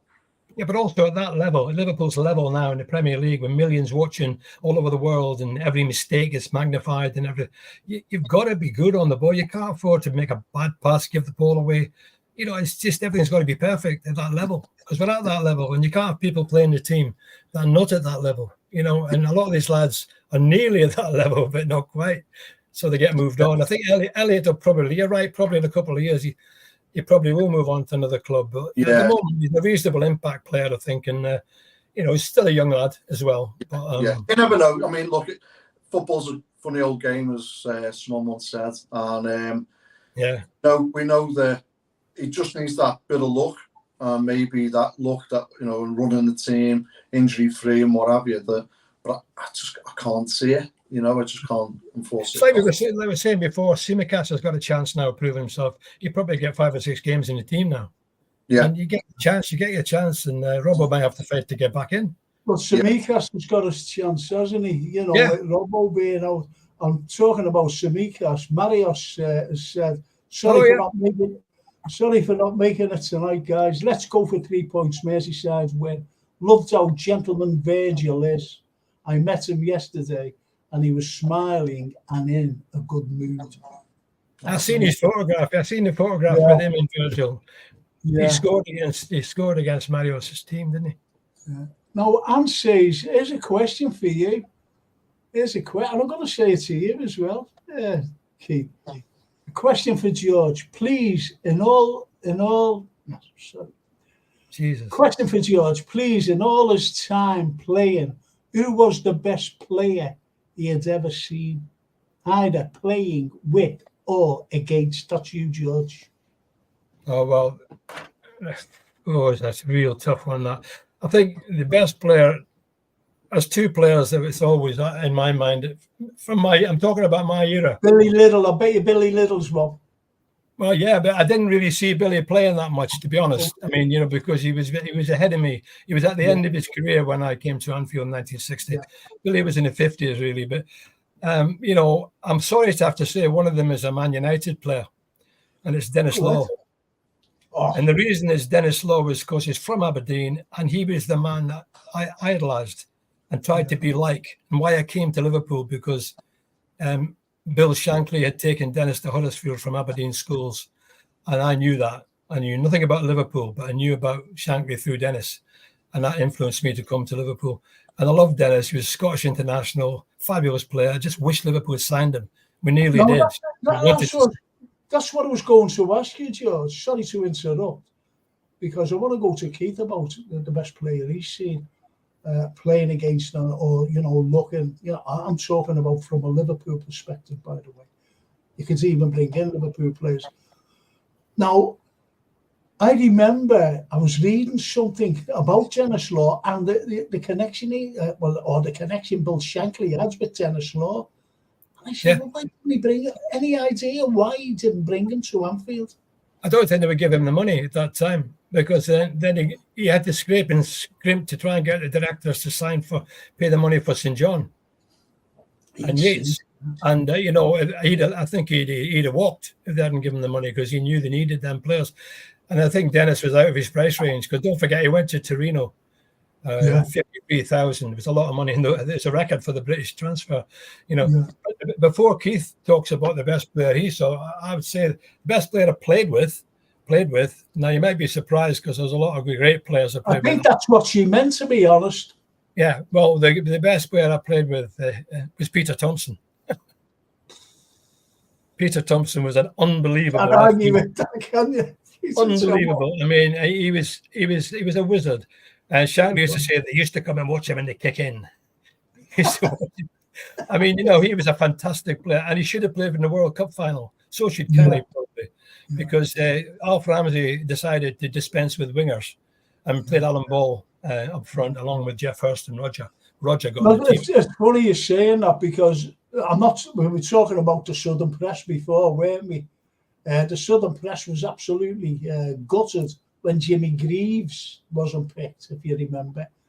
Yeah. And if you remember, the Northern Press, even,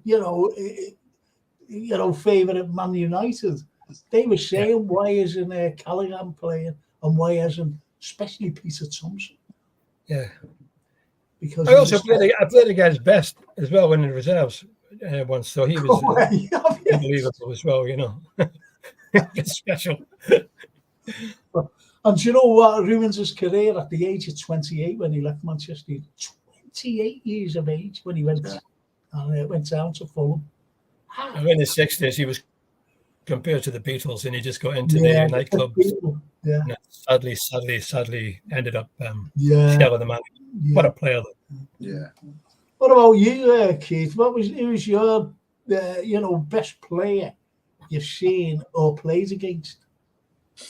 Well, I was lucky enough to play August 1986 in Paul Gascoigne, a reserve game, and I mean, even back then, because he was first team then, but even then, he'd had an injury, and we played pre-season friendly, and Paul Gascoigne played 45 minutes, and that was. Who was he playing for then? At Tranmere. No, who was Gascoigne playing for? Newcastle. Oh, Newcastle, yeah. Yeah, Newcastle United, yeah. And it was on Spennymoor. It was the Spennymoor United. So yeah, we that was an experience. And do you know what? There's two players that I played with.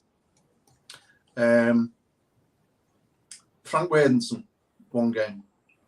Yeah. Frank Worthington at that time was 30. Oh God, I must have been about 40. Late 30s, nearly 40. And you could see that he still had the skill. But one of the best that I'd ever seen was a lad called Ian Muir. Oh yeah, Tranmere, yeah. Yeah. Goals. And Muir, he was. I'll tell you what. If he just had a bit of pace, he'd have been. Yeah, he was a great player. He was prolific, wasn't he? Prolific goal scorer. Yeah. I think Tranmere's top scorer, or Aldo's top scorer, isn't he? With Tranmere. Yeah. But yeah, those two lads, they were friendlies. I was lucky enough, but Gaza, that you could see he was fantastic. I mean, it was like even when he went to Rangers, even at Rangers, he was unbelievable, and to some extent to Everton, but Newcastle, he was fabulous. You wouldn't think that Everton East be played for Everton, would you? I'll tell you something about Paul Gascoigne. Before he went to Spurs, I was in a pub with a lad called Ian Hopwood, who met Gazza on holiday in, I think it was Tenerife, wherever it was. And he came over to Liverpool on the Whittle as well. And I was talking to him, and I said to him about, would you sign for Liverpool? And I kid you not, this is not a word of a lie. He said, I'd walk from Newcastle to Liverpool to sign for them. Wow. No way. Yeah. Wow. Yeah, that's what he said. That's what he said. He'd had a few bevies and that, but he wouldn't have just said that. Do you know what I mean? But I said, if Liverpool are interested in you, Paul, would you sign for me? He said, I'd walk from Newcastle to Liverpool to sign for them. And that was how many players have said that? I mean, privately. Yeah. Similar Yeah. That was about, I'm trying to think, that was about 1988. That. Yeah. Yeah. Yeah, he was there, but he ruins his life, didn't he? Really? Yeah, he's another one. Yeah. Yeah, because we actually went up to Newcastle, and the amount of hangers on he had that Jimmy Five Bellies with him. Yes. He had family members with him at that time, but he was buying all their drinks and that, and he was wanting to buy ours, and we were like, no, every time it was rounds, I'll get it. I was like, no. But you could clearly see that there was too many hangers on at that time. That's the problem, yeah. And then a bit naive, and they get dragged into it, and if I get, in the end, you pay the price. Yeah. Jimmy Graves, we can go back to him as well. Yeah. Jimmy, so see, once that happens, it ruins your social life. And Georgie Best couldn't get out of that social life, and when he had that new liver, he just went straight back on it. He must have thought, I've got a new liver now. I'm a new man. Killed him. Do you ever remember who was the little Welsh fella who played for Everton and Wrexham? Mickey. Oh God, what was his name? Mickey Thomas. Mickey Thomas. And so when I went to Wrexham, I spoke to Mickey Thomas, and his words to me were, "Stay away from the drink." And I had a good chat with him, and he said, and he used to talk about different players, who had, something about them.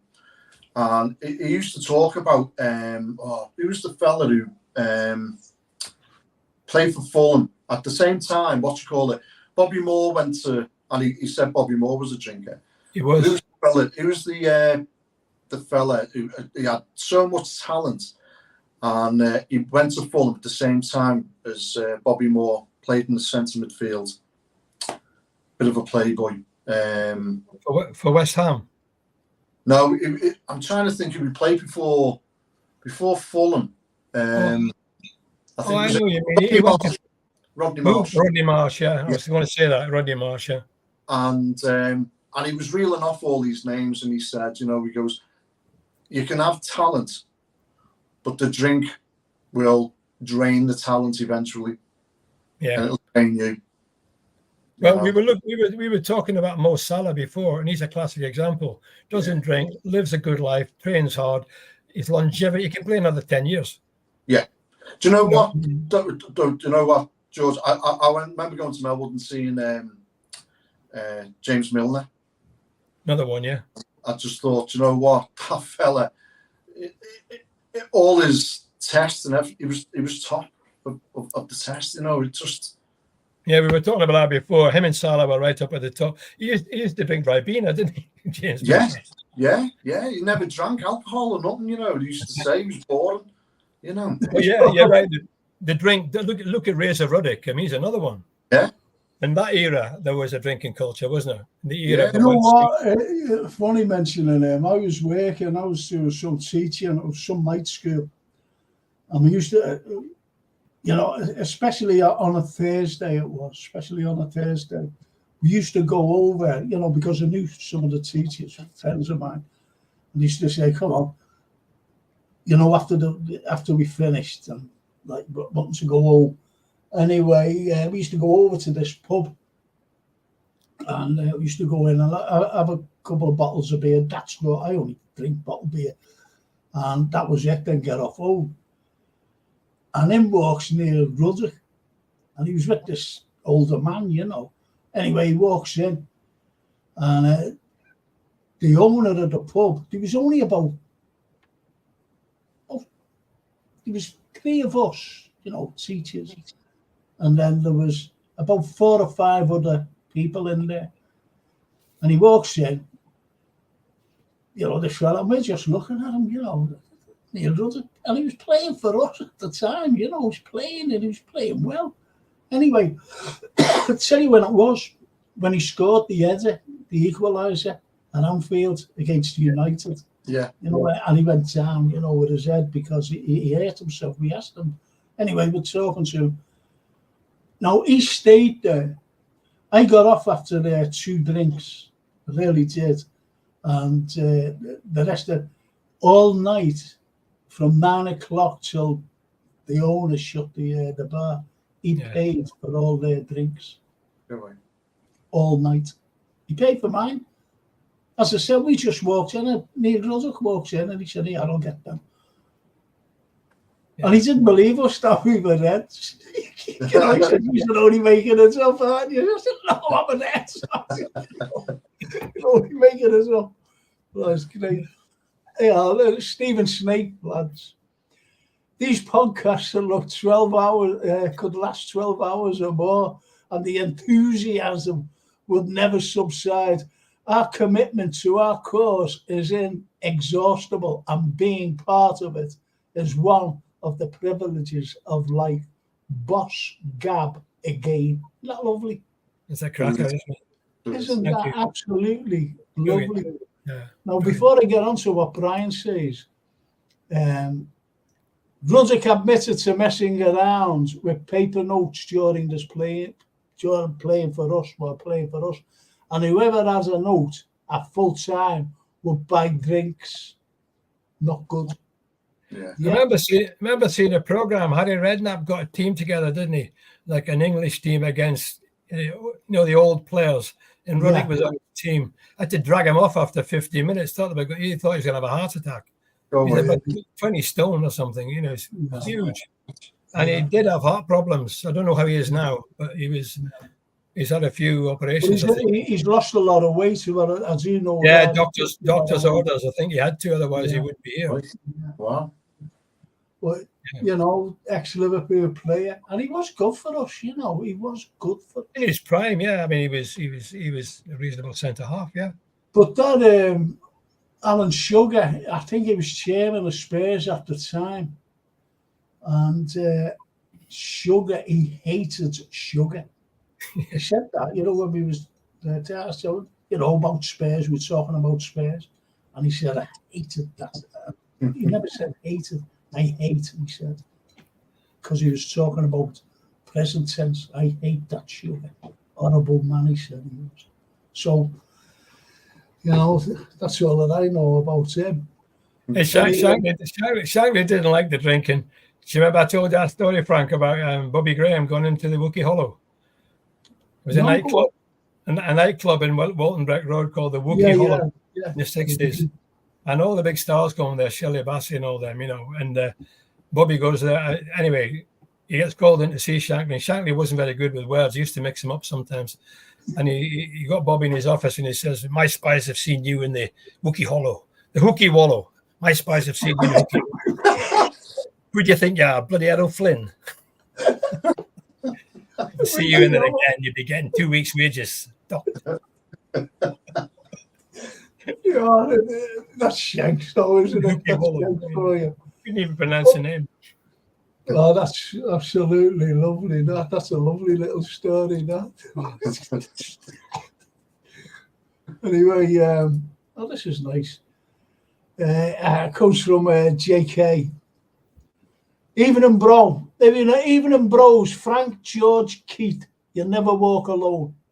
And he's on the show now and again. Mustn't be able to have made it, unfortunately, like Marios.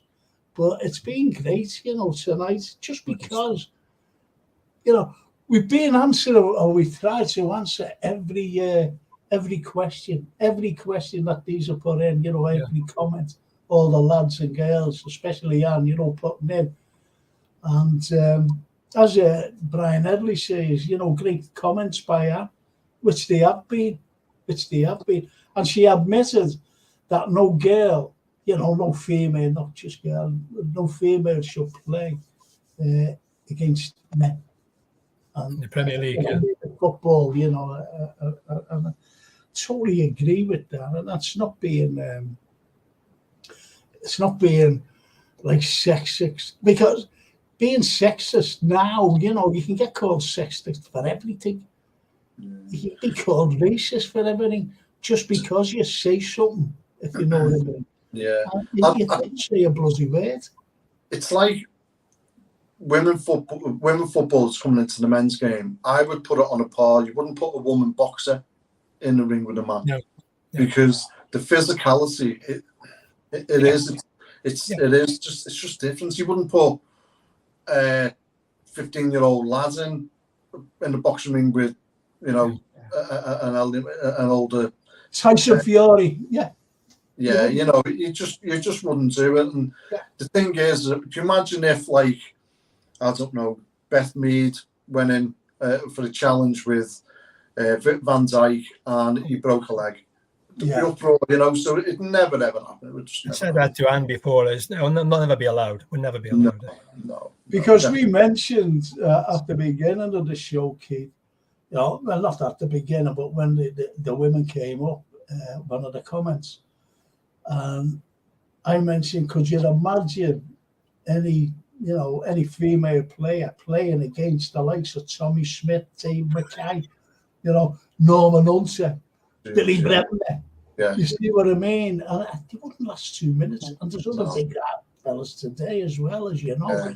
Yeah. Absolutely. No. Anne says, Yeah. Ian Frodsham, I seen play for our reserves in the early 90s, and if he had not passed away so young, he would have been better than Gerrard, and I mean that. Yeah, that was a tragedy. There was high hopes for him. Yeah. Very sad. Very sad. And there's Stephen Snape. Good night, one and all.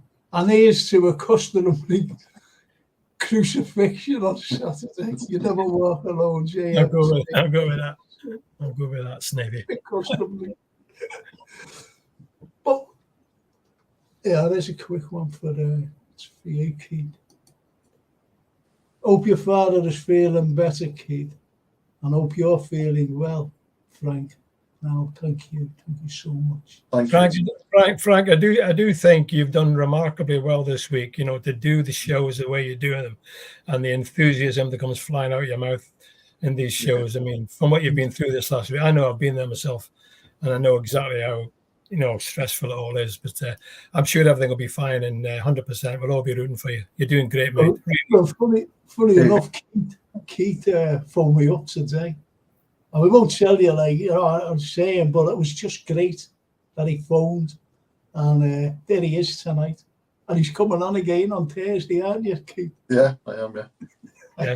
Yeah. And I'm going to come over for my whiskey and bring you a bottle once I get the Shankly whiskey. Oh, Give it a couple of weeks. Give it a couple of weeks, I'll get a bottle for you. The Shankly whiskey. Yeah, it's genuine, yeah. And JK says, can't wait for the derby. Saturday, let's go, he says, let's go. It'd be good to be back again, Premier League, yeah. And don't concede the first goal. Let's just not concede the first goal and let's go 2 or 3-0 up for once. Well, I'm coming to you now. Anne says, brilliant show by brilliant people. A joy to chat to you, to all of you. Isn't that lovely? Yeah, and to you. They all say it, to be honest. And Brian Edley, because I want to go over to you, Keith, just after I read this. Lads, been a top class yet again. Great to see you all. And yes, well done to Frank. Great devotion to all us Reds. Thank you. 3-1 to the Reds. 3-1 to the Reds. Settle for that. 3-1 to the Reds. Lovely. Now the thing is, Keith, you know, you must have, you might have mentioned it before about you to see you know, your midfielders. Who is your back four? Trent, Matip, Van Dijk, Tsimikas. And no Konate. No, I don't think he's. I don't think his form is allowed. I can't even believe I'm saying it, to be honest. But I think Matip and even Gomez have actually been in better form than Konate part of this season. So no, I'd put Matip in before Konate. Well, who was your back four, B? Oh, exactly the same. I would have said that. Yeah, Matip. I put Matip in. He's playing well at the moment, and you've always got Konate there to come on if circumstances. And Gomez, you know, he's got the flexibility. But I agree with Keith said we've got to score the first goal. We've got to score the first goal. You lose a goal against Everton, they'll go back in defence. They'll kick and rush. They'll harry and chase, and you know that crowd behind them, and you know we'll be in trouble. So I think we've got to score first. That's the main. If we score first, I think we'll get 2 or 3. Yeah. No, I agree with you there. And I'm going to ask. I'll start with you, George. You might have mentioned it before when I had to take this tablet that I made a cup of tea at the same time. Yeah. Anyway, your front three, George. Definitely Salah. Definitely Diaz. And either Nunes or Jota. I'll probably go with Nunes. Okay. And Jota could come on, because Jota can come on and snitch a goal. He's done it a few times, late goals and things. But that's what I mean. That'll be my 3 up front, yeah. Okay, no, that's what I mean about we've got a bench that can come off, you know, injury-free, that is. I've always said injury-free. And to change the game. Yeah. I'm going over to you now, Keith. Who was your front three? Same 3, yeah. I don't think, for me, Jota, I know he didn't, I mean, his sending off was a farce at Tottenham. He didn't even touch the player. I mean, if you actually look at the red card incident, he didn't even touch him. That was what the galling thing was. But Jota gives, I mean, if you compare Jota to Nunes, and I'm just specifically looking for a derby game, I think Nunes is more up for it, and I think his how he plays and his thing with Salah is important as well. They're on the same way. They've got a great understanding with each other. So yeah, I agree with George. Same front three. Yeah, I agree there, because he does have a great understanding, and even Salah admitted that himself, didn't he? Right. He's got a great understanding with him. So the crowd will get behind Nunes if Nunes is having a good game. He loves the crowd, doesn't he? Loves his name being there, and he does try. You know, let's be honest. And the speed out of him is phenomenal. Yeah. The speed, and that'll destroy, as Stephen Snape says. If we score first, that'll be a tsunami. They are due a drubbing. This is everything to do a drubbing. Yeah. That's the way.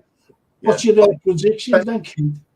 I think their defence is vulnerable. I really do. Because they've got there's a young lad, Brandwaite, isn't it, who plays for them, and he was the Tarkovsky. He's not the quickest. I just think that their defence is there to get at, especially with the pace of Diaz, Nunes, and Salah. I'm going for 3-1 on Saturday. Well, I'd put it this way: not one of their team would get in our team. No. Not one of the Liverpool team. I mean, I'm not being disrespectful to Everton at all. The fantastic club and all the rest of it. But I think if you took the 11 players, I can't think of any one of those guys with the blue shirts who would get into the Liverpool team at the moment. Yeah. So we should win. I would be surprised. It'd be a major shock if we don't. Yeah. Well, Brian Early says, I don't think he will chance Gapcom. No. That's a good point, though, isn't it, as well? Yeah. He's been injured, hasn't he? Yeah. Yes. Yeah. And it's very, he takes his time. I think he takes too much time in some cases of bringing a player back. You know, the fit. And I think that the training must have something to do as well with people getting injured. I really do, because there's the other fella, Thiago, supposedly fit, then training and gets injured training. Yeah. And there's been a few things like that over the years. And Stephen says, Everton have flattered to deceive of late. Dyche doesn't have the armory to match us. Diaz will run a riot. Yeah, hope so. He's predicting. So, yeah. Always tough games, derbies, though. They are tough games until you break till you get a goal. Yeah, absolutely. Well, I'm going. You said 3-1, and what did you say, George? 3-1. I haven't said it yet. I think we'll hold a clean sheet. I think 2-0. They're quite tight derbies. They're quite tight. Because I'm going to give my prediction, and I think we'll stuff them. Actually, I think we'll stuff them 3 or 4-0. I really do. Yeah, let's see, Frank. I'll be 100%. I'll be jumping in the aisles of the living room with a whiskey. I tell you what, Frank, and you know my old mate Saint Ian St. John. Yeah, and mine. Did you know that Ian St. John used to put a bet on for every single derby game for 3-1? Every single game. Yeah. 3-1. I'll say, Keith, I said to Frank in one of the previous shows, last time I spoke to Saint, I was phoning him up, spoke to Betsy, she put him on, and he was coming towards the end of his life, and he was over the moon to hear. I mean, I got him a book. I gave him a book to Betsy, and sadly, he passed away before he got a chance to read it, which was sad. But he said to me, "How would you, wee Georgie? You always call me wee Georgie." I said, "I'm doing great, Saint." I said, "I'm going to Edinburgh this weekend." He said, "You wait to visit your money, son." And he had that lovely laugh, didn't he? Yeah. I said, "How are you doing?" He said, "I think they'll be taking a collection from me soon." He was fantastic. Do you know what? I had a city. I had a night out, a Scouse night out for the Saint, and he was such a lovely man.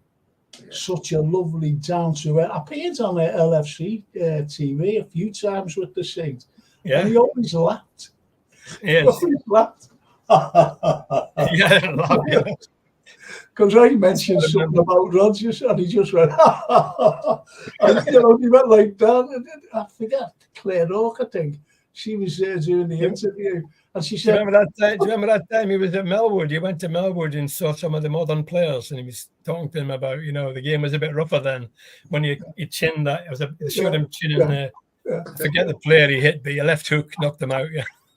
And then he went down to the bloody FA and he got away with it because Shanghai sort of said he put some wintergreen on his legs up in his crotch. Show him the bruise. Show them the bruise. Show them the bruise. He got a reduced sentence. But as I said, Claire Oak says, when I mentioned about, I didn't like Rodgers. I didn't like him as a person either. Not going into that. Anyway, she said, "Ian, what do you think?" And she thought he was going to say something all nice and everything else. She said, "I agree with Frank." It was so funny, We used to have a drink together afterwards, And let's finish on a couple of these, please.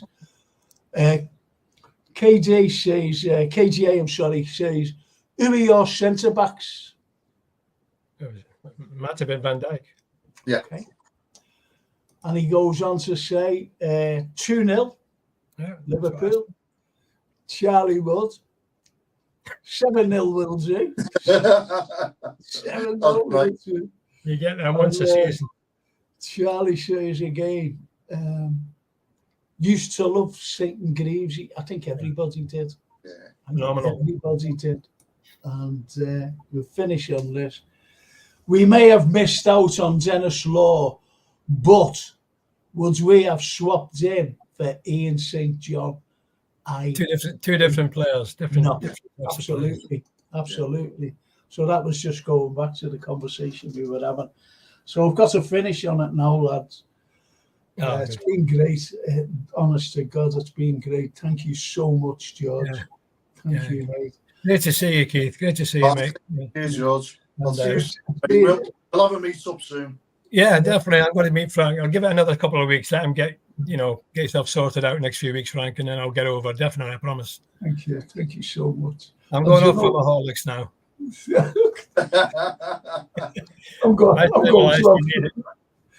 have some more tablets. Look after yourself. Good night. Thank you. Good night. George, I have Horlicks as well, but it's called Johnny Walker. And Guinness. Keith, thanks for coming on for the last 3 quarters of an hour now. Thank you so much. You're welcome, mate. Look after yourself, and I'll see you Friday. I'll see you Thursday. See you Thursday, yeah, and I'll see you personally on Friday. Thank you so much, Keith. God bless, mate. God bless. Look after yourself. Yeah, thank you. And this is, KD. Night, people. You never walk alone. I think that's great. Thank you so much, Keith. I'll see you Thursday. Good night. God bless everyone. Ciao. Ciao. It's just for me to say thank you, lads and girls, for joining in tonight. It's been great. I love your comments, and you're just so nice, and I love you so. I really do. And George, you did play in that derby. We won 3-1 against Blackpool. You scored 2. I say he's after Schofield. Isn't that lovely? I'm finished on that. I'll remind him next week of that after. Thank you so much. Thank you. And it's just for me to say, that's it. I'll see you all on Thursday, the football shop. And if you still like the history, I'll see you next Monday. So it's a good night from me. Or Shiva Diam. Ciao.